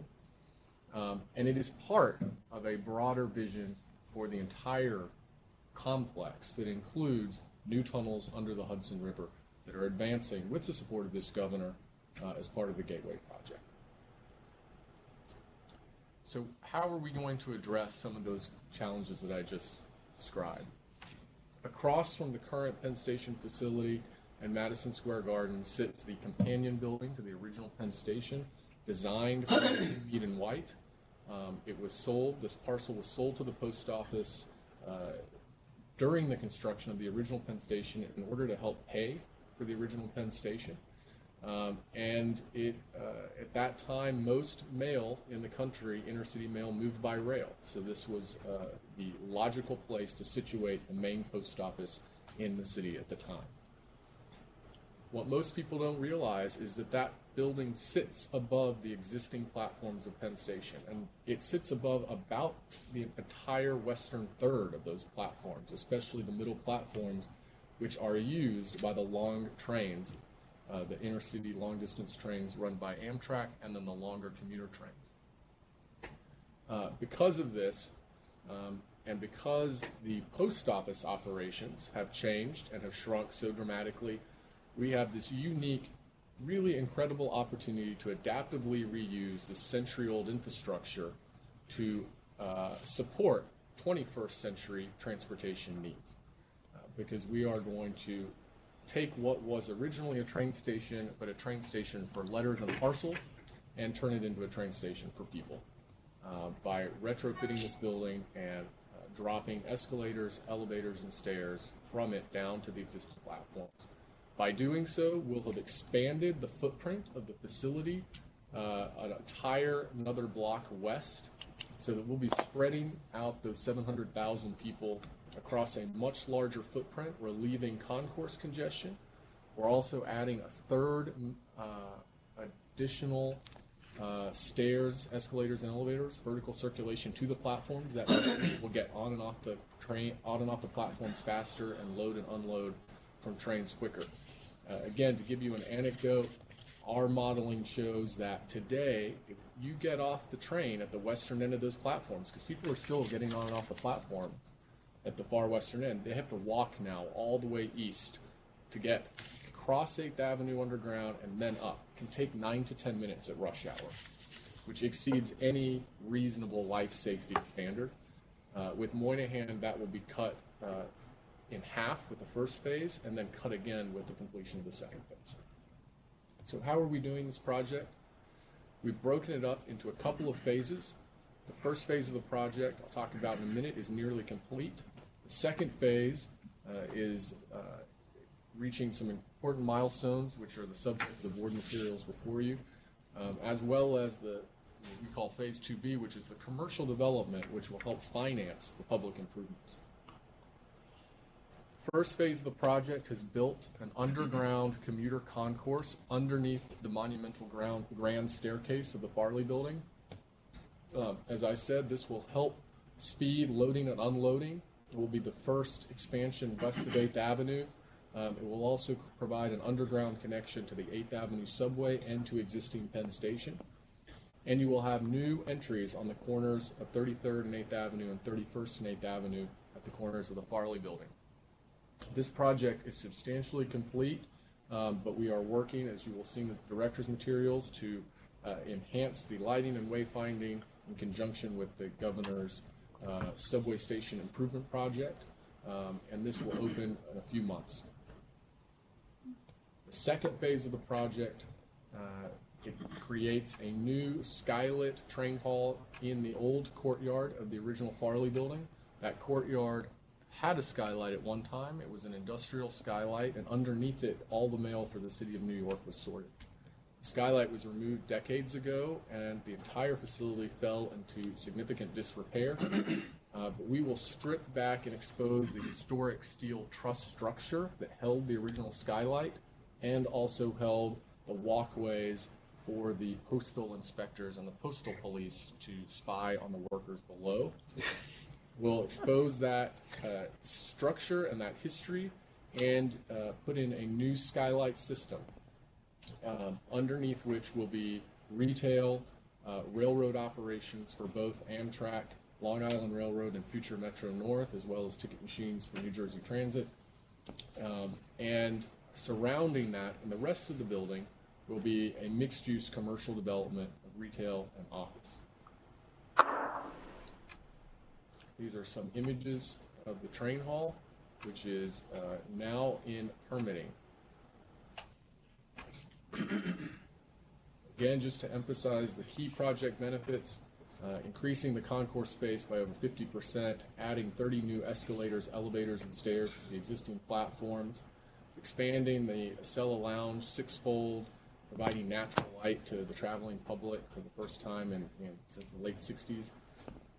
Allowing for future ridership growth. This is being done in conjunction with all of the longer-term capacity projects and works seamlessly with them. And of course, connecting Midtown to all the development on the far west side.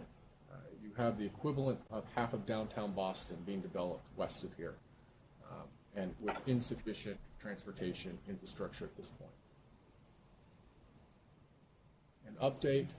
In January, the government announced reopening the solicitation for a developer-builder team to ensure that the public was getting the best deal. A previous deal was over 10 years old and was considered stale. We received responses in April of 2016, and in September of 2016, a preferred developer-builder team was designated. I just want to say a few things about the selection process. The RFP responses were reviewed by blue ribbon panels of private and public sector leaders in fields of real estate, construction, finance, and design. Some of their names are here. We had these technical committees looking at the real estate analytics. We had a construction team looking at the different construction approaches to the project. We had a rail team looking at the rail benefits and the approach to construction in the busiest train station in the country that really cannot have anything go wrong down there in the train shed or the entire Northeast Corridor stops. We had a team looking at the financing approach to the project and a sophisticated team looking at design, both in terms of its functionality as a rail station, but also this is a historic building, so looking at its treatment of the historic fabric and to ensure that we're building something that people will be proud of for 100 years. The technical committees reported up to an evaluation committee chaired by our illustrious leader, Howard Zemsky. It also had the chairman of the MTA, Tom Pendergast, Joe Loda, senior Amtrak representatives, and Gerard Bichelle from DASNY. The recommendation, unanimous and with quite significant affirmation was a joint venture between the related companies, Vornado Realty Trust and Skanska Civil and Buildings, using the SOM designs. And I just want to say here that what we are going to be talking about today are certain steps to advance this project with this designated team, but the entire financial transaction will come back before the directors prior to reaching financial close. I'll talk a little bit more about that when we're in the materials. Michael, can you go back briefly? What are the 7 numbered or 7 or 8 red numbers? Well, those are actually showing buildings owned by Vornado in the adjacent area. So just to note, related, of course, building the Hudson Yards to the west, Vornado, a major property owner in the area, they proposed a compelling real estate development strategy for the Farley building that was complementary to their other developments. They don't see this as competition, but they see it as a unique addition to the portfolio of the two companies. Key financials. We have a fixed price construction contract of $1.264 billion. There are project management and other costs and contingencies of $330 million for a total construction budget of $1.6 billion, if you round up. This will be funded from developer payments for the retail and commercial areas, $600 million approximately. Empire State Development contribution. The directors will note that the executive budget provides for $700 million for the project in this year's budget. For construction, the balance of that funding is to pay down the mortgage that has been on the building since ESD acquired the building in 2007.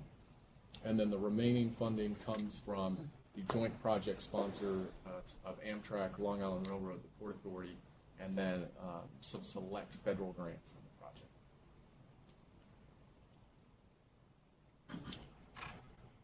Some of the key contract terms that made the best and final offer stand out: the fixed price contract, the willingness to take on the significant construction management responsibilities so that ESD can have the best private sector management experience on this project and minimize its day-to-day role in the redevelopment of the building, and clear completion deadlines with liquidated damages for delays,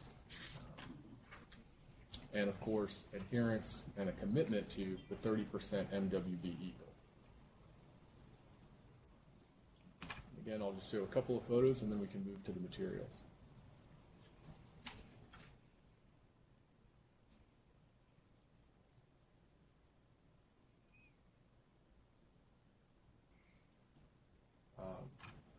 So the materials today focus on the steps since selection, since the designation of a preferred bidder. We will be asking for authorization to amend the existing Skanska contract on Phase 1 to provide some runway for Skanska to be doing surveying, certain preparations for the next phase of the project, mobilization, through change orders to the existing contract. We will also be talking about an interim lease and an interim notice to proceed, an interim development through an interim development agreement with the RVS team. This will need to be approved by the Public Authorities Control Board, so we are taking this to you now so that this can go to the PACB in February and allow us to authorize a partial notice to proceed by the middle to the end of February, which will allow the team to move into the next phase of work, which begins buying out the major subcontractors so that we can stick to the governor's schedule of substantial completion by the end of 2020. So with that, I will conclude the presentation. I'll go back to one of the nice pictures, and then we can go into the materials. That's very impressive. So great. Nice, very impressive.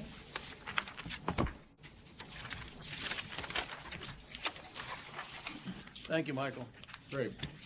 Great presentation, something I'm sure we all look forward to. Yeah. So the first, I can do maybe the first two items. Yeah, sure. Then let Richard's going to present on the general project plan affirmation, and then I'll come back on the interim lease and development. So the first two items are amendments to existing contracts. There is an amendment to the existing Phase 1 Skanska contract. This covers two major categories. As I described, Phase 1 of the project is substantially complete, but in collaboration with MTA and Long Island Railroad and the Governor's Office, we are incorporating some significant lighting upgrades and wayfinding enhancements. This is in concert with the MTA's station revitalization plan. This work will be done by Skanska. The lighting improvements, which are more energy efficient, will be funded through a grant from NYPA and then paid back by the Long Island Railroad on an annual basis for 10 years. The entire project will be funded from, and the balance, the match, will come from the MTA. That work will get underway so that the project can open in the spring. The next part, as I described, is an amendment or an authorization to allow us to issue some change orders for certain abatement work, but also for some preliminary surveys in the train shed, for fencing, targeted destructive testing and probing, and interior demolition, and utility tracing and relocations that will allow Skanska to do the preparatory work before they begin major construction. This work is being funded from a couple of different sources. One, you'll recall that we had some early work funding that we had secured as part of the financing of the mortgage a few years ago. Those projects came in under budget, so we were using the remaining contingency from that with the support of our lenders. And then we were using funds from the Port Authority and the MTA to fund this $15 million worth of work. Great. Thank you. Questions, comments from the directors? Any comments from the public? Is there a motion? So moved. Is there a second? Second. All in favor? Aye. Opposed? Motion carries. Thank you, Michael. If you would continue Great. now with the second, your second contract. The next amendment is to the SOM contract. SOM is the architect of record on both Phase 1 and now Phase 2. As I had mentioned previously to the directors, we are taking a different approach on the second phase of the contract from the first phase of construction. The first phase of construction, we held the SOM contract through construction. Under our arrangement with the RVS partnership, they will take ownership of the SOM contract at financial close and assume responsibility for errors and omissions. They are already working closely with SOM, but until we reach financial close, there are a number of things that need to happen. One, in support of the West End Concourse wayfinding and lighting enhancements, there's a certain amount of design work and construction advisory support that they need to carry out. This will be funded by the MTA. There is also significant design integration work of the train hall plans that we developed with the railroads and the private development plans that were proposed and then recommended to be approved by the evaluation committee in the RFP process. So that work has been happening, and that will need to be funded through an imprest account that will be paid for by the private developers, but we just want to make sure that directors are aware of that work is happening and authorize that money to be drawn down from the imprest account that has been set up with the developers. And then fourth is this last step before financial close, when they will assume the contract. We will be taking the final set, which was developed. It is going to DASNY to issue the construction permit so that the construction can begin in the next couple of months.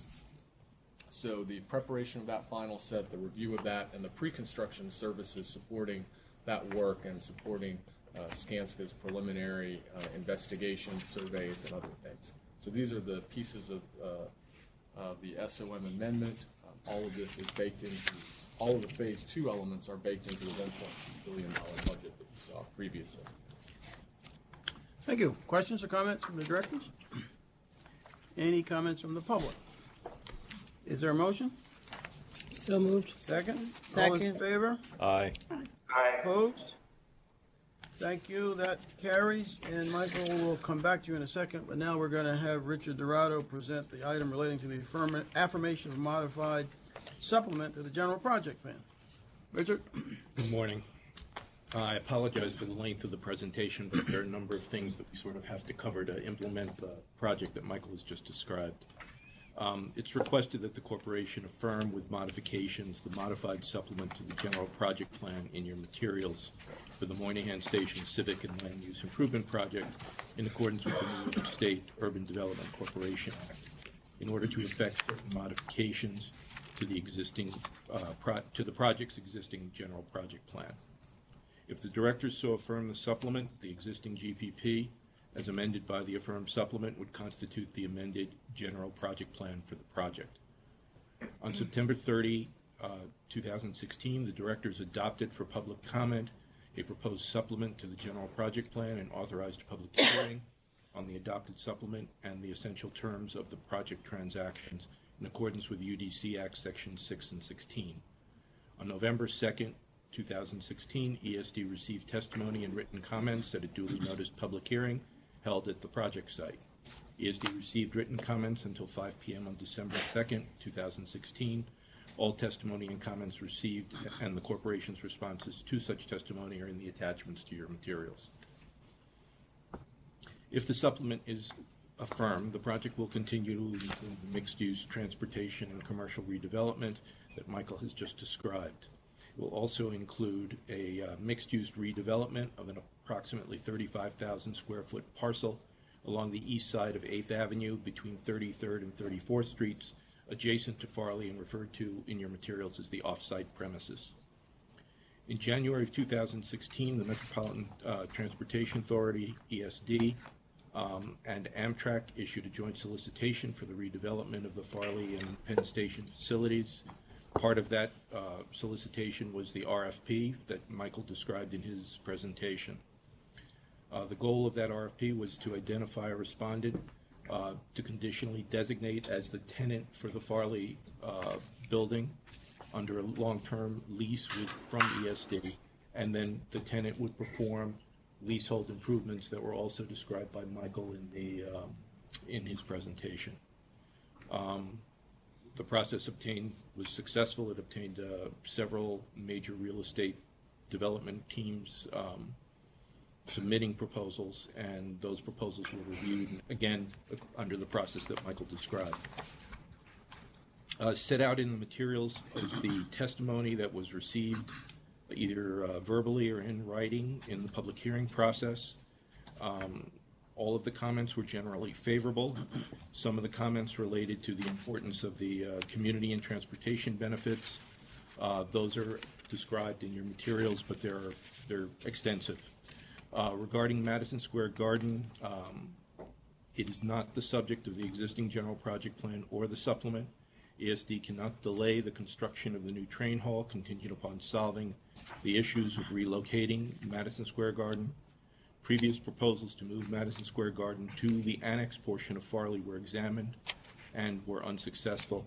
Nothing in the supplement precludes Madison Square Garden's relocation to an alternative site.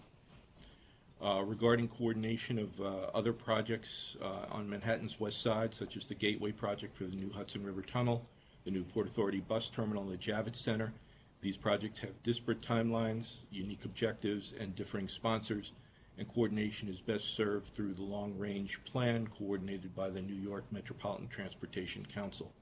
Neither the existing GPP nor the supplement precludes or negatively affects any of those projects. In response to several comments regarding big box use of in the retail portion of Farley, the supplement provides that retail uses that are primarily for warehouse store or wholesale club or retail stores with more than 99,000 contiguous square feet of floor area are prohibited. Neither the existing GPP nor the supplement precludes hotel use at Farley. The supplement will also provide modifications to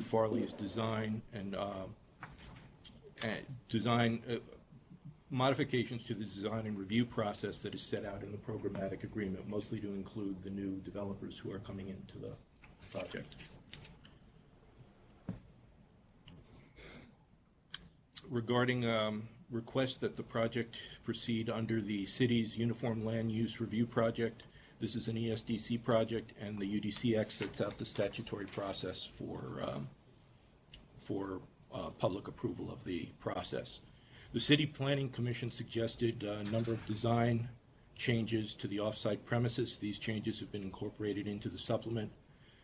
The City Planning Commission also suggested that the affordable housing commitment that was included in the existing GPP be retained, subject to the same understanding in the existing GPP project, but modified as described in your supplements due to changes with respect to real property tax law 421A. The supplement makes various significant changes to the project with respect to Farley Long Island Railroad and potentially its sister operating entity, Metro North Commuter Railroad, and Amtrak will be the principal railroad users of the Moynihan Train Hall, and each will have a substantial presence facing the train hall. In addition to the transportation-related uses, Farley will contain retail, restaurant, office, hospitality, and other commercial uses, but will not have the big box type uses that I described previously. The train hall in all areas in the train hall will continue only to have uses compatible with the operation of a first-class, up-to-date, transportation-oriented, multiple-use facility that is maintained in accordance with the best management practices. This will be the operating standard for the train hall in the areas facing the train hall. The Farley development will comply with the requirements of the New York State Uniform Fire Prevention and Building Code. The supplement overrides local zoning with respect to Zoning Resolution 93-13, the special office regulations for the Hudson Yards District. These changes enhance the project benefits set forth in the GPP and do not fundamentally alter the benefits or utility derived from the project. With respect to the off-site premises, the City Planning Commission design requirements have replaced those that were in the existing general project plan. The principal change is that the interior atrium and interior public space through passage on between 34th and 33rd Street has been replaced by transportation-related entrances and amenities. For the off-site premises, the understanding regarding affordable housing and applicable payments in lieu of taxes, as stated in the existing GPP, is incorporated into the supplement, but revised in accordance with the supplement. The essential transaction terms that were in the existing GPP are replaced by those that are in the supplement, and these are set out in your materials. Just a brief sort of description of the structure, the undergirding of the relationship. We are procuring a tenant for Farley who will long-term net lease Farley, and then, according to a contract between the tenant and the tenant's contractor, perform the work that Michael described in his presentation. So we will be funding only the work that occurs with respect to the train hall. Again, as Michael described, in connection with that, it will be in the nature of a grant to the developer to perform the work that will relate to the public train hall. The lease will close in 2 stages. There will be an interim lease and development agreement with work to occur under the development agreement not to exceed $150 million, funded principally by the Port Authority of New York and New Jersey. That lease will be a 1-year lease, will allow pre-construction work to proceed and to procure materials and fixtures that would be incorporated into the structure and to do long lead-term items. Subsequent to that, we would go to full financial close with the developer. At that point, there would be a 99-year long-term net lease of Farley to the developer, and the development agreement would be modified accordingly to open the project to the entire train hall work and the commercial work that will be done under the project. Sometime after that full financial close, ESD will implement a condominium regime for the building. ESD will own all of the units and will lease the units to the developer. The developer then will continue to proceed with the work that it was performing under its lease, under these new leases. When the work on the Amtrak unit and the Long Island Railroad unit are completed, the leases will terminate with respect. The developer leases will terminate with respect to those units, and ESD will lease to the MTA its unit, and ESD will convey in fee to Amtrak the Amtrak unit. Get to the end of this. Directors are requested to deter. One other thing. In connection with the disposition, the competitive RFP process has obtained such competition as was feasible under the circumstances. The contemplated transfers of real property described in your materials are consistent with the purpose and mission of the governing statute of ESD, and there is no reasonable alternative to the proposed transfers that would achieve the purposes of the project. Directors are requested today to determine that the attached modified supplement, or that the modified supplement to the general project plan attached to your materials would not result in any significant adverse environmental impacts not previously identified in the project's prior environmental reviews, and that no supplemental environmental impact statement is required. Also requested to make a finding and determinations pursuant to UDC Act Sections 10D, 10C, and 10G as set out in the modified general project plan. These are substantively identical to those that were made in the existing project plan, and they're just basically confirmed in the supplement. You're asked to affirm the attached modified supplement to the general project plan, approve the essential transaction terms as set forth in the materials, and determine based on the information provided in the materials that the competitive RFP process for the disposition of Farley obtained such competition as was feasible under the circumstances.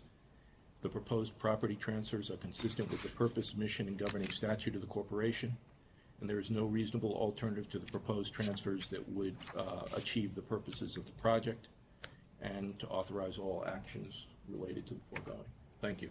Thank you for your patience. Thank you. Are there any questions or comments from the board?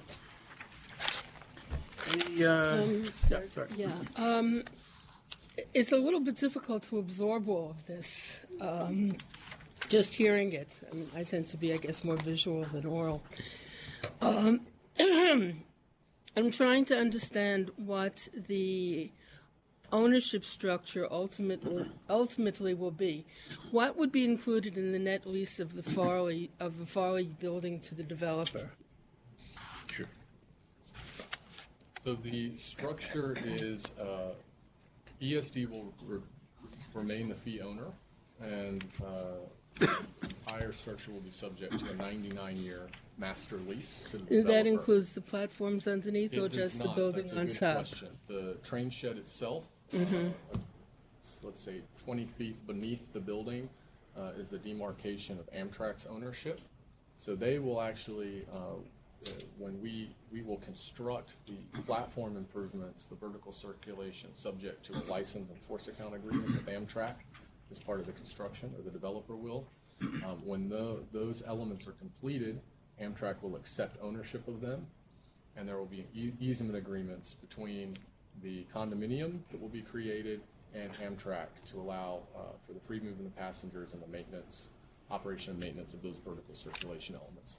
The building itself above will remain owned by ESD and subject to this 99-year master lease.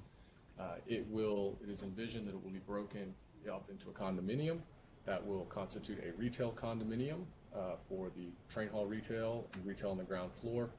There will be a post office condominium unit for the remaining post office functions, the historic storefront, and the small remaining operations they keep within the building. There will also be a commercial office condominium up above. Let me ask you, because obviously a 99-year lease is a very long-term lease, and for most purposes in the real estate world, it's generally considered virtual ownership until you begin to approach the end of the lease period. Are there provisions, even though ESD will remain the owner of the building technically, are there provisions for changes, the need to change use, the need to change configurations, etc.?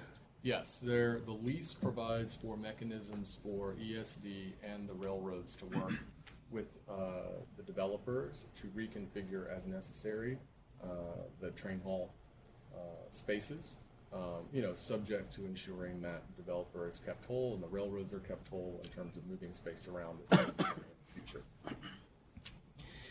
Okay, and so what we're talking about today is only the Farley building and the train shed itself.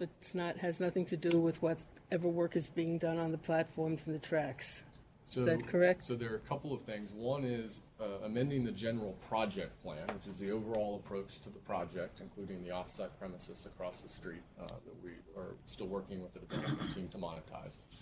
And then I'll be speaking, and Richard covered most of it, so I'll be short, an interim lease, an interim development agreement to allow the next, let's call it a partial notice to proceed, a similar approach that was done on LaGuardia. This is a very, obviously, just the mechanics of the transaction are complicated, but so is the financing that we're doing off of the developer payments.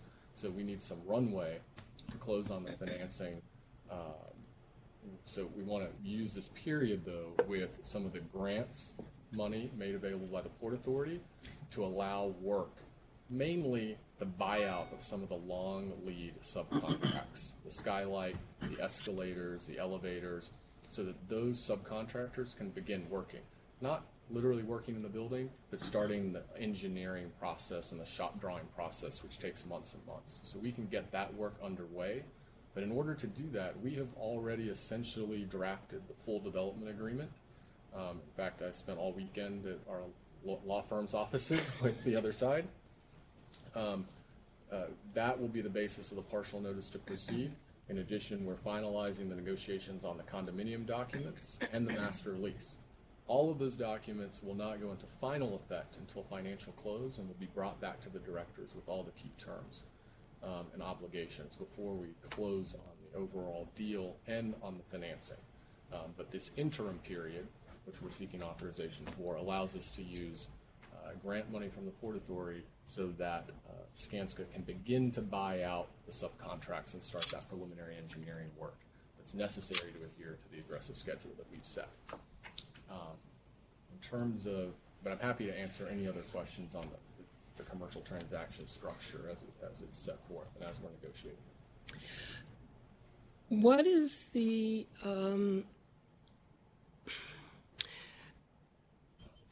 given the probability that the Gateway project is going to occur and that there is now an independent public benefit corporation dedicated to Gateway, although it's under the auspices of the Port Authority, not this agency, but makes sense. Are we also concerned with, what I'm concerned with, frankly, is the adequacy of the train platforms. And, I mean, the rest of what you have described is very impressive, and it sounds like, to me, what needs to happen. And so that's why I'm not questioning any of that. What I'm more concerned about also, though, is what's going to be happening underneath the ground. Especially in the likelihood of an increase in the number of trains, different technology that may be used in the future for those trains, which is there's some discussion of, as you know. Which may require different, I don't know, I'm not an engineer, but I would guess, might require different different configuration of platforms and tracks, longer, shorter, wider, I don't know. Is there any provision or any thought being given to that at this time? Well, everything that we've done on the Moynihan component, the broader vision, has been done in concert with Amtrak, MTA, Island Railroad, the Metro North, and New Jersey Transit. Okay, so it's Sure. all of the entities which Yes. are components of the Gateway Yes. project. And as you pointed out, the tunnels are moving forward as the first part of Gateway. The tunnels will feed the Moynihan Train Hall directly. All the trains that come into the new tunnels will be able to access the Moynihan Train Hall. They will, a longer-term potential project are to add tracks and platforms potentially to the south. And Trying to think, south would be to the south of the Moynihan building? south of Madison Square Or Garden. south of, okay. So that's a kind of much longer gestation. But Right, but I'm Amtrak- concerned with the long-term planning. Yes, but Amtrak uses the long platforms at the center of the facility, which are the platforms served by the Moynihan Train Hall. So that's why they have been the logical tenant to move across and free up space across the street for the commuter railroads. Yeah, and if you're pretty lucky if you can get from the west end of that to the east end in 10 minutes when the train is busy unloading. So Anybody who's taken Amtrak from Washington has had that experience. there any So other- there would then be well, obviously there are going to be additional exits, et cetera, from the platforms to the station, Yes. to the hall. But the platforms are going to remain narrow, I assume. well, the current platform. Can I just, I think we're going to lose 2 members, and we're going to not have enough people to vote, so I apologize, but the schedule's such that it is, if we don't have the sufficient members, we're not going to be able to approve this stuff. That wouldn't be good. And, yeah. So I'm going to have to take a vote unless someone else has something quickly they need to say. We're going to have to take a vote on this. And maybe, Michael, what you can do is describe your next item as well. Well, yeah, I can be pretty quick on that. I think I described it, and I think Richard covered it. So then we'll vote on both of them. Okay, yeah, so essentially an interim lease, which is a very pro forma lease, and then an interim development agreement, essentially mirrored on the one that is already developed, but subject to the condominium documents and the full financing happening on the project in a few months from now. This will allow a partial notice to proceed, a very similar approach that was used on LaGuardia Airport, which was, again, a very complicated project with complicated financing, and happened to have the same contractor, so they're very familiar with this approach. So again, we would affirm the supplement to the GPP, authorize the interim lease and interim development agreement. In all 3 will need to go to the Public Authorities Control Board in February. And that summation also covered the items that Richard presented Yes. as well? Okay, questions? Any comments from the public? So is there a motion? So moved. Second? Second. All in favor? Aye. Aye. Carries. Thank you very much. Thank you, and I think that there's no further business. Thank you. Is there a motion? Thank you. Well done, Derek. Thank you. Thank you all. See you soon. Thanks, Darren. Thanks, everyone.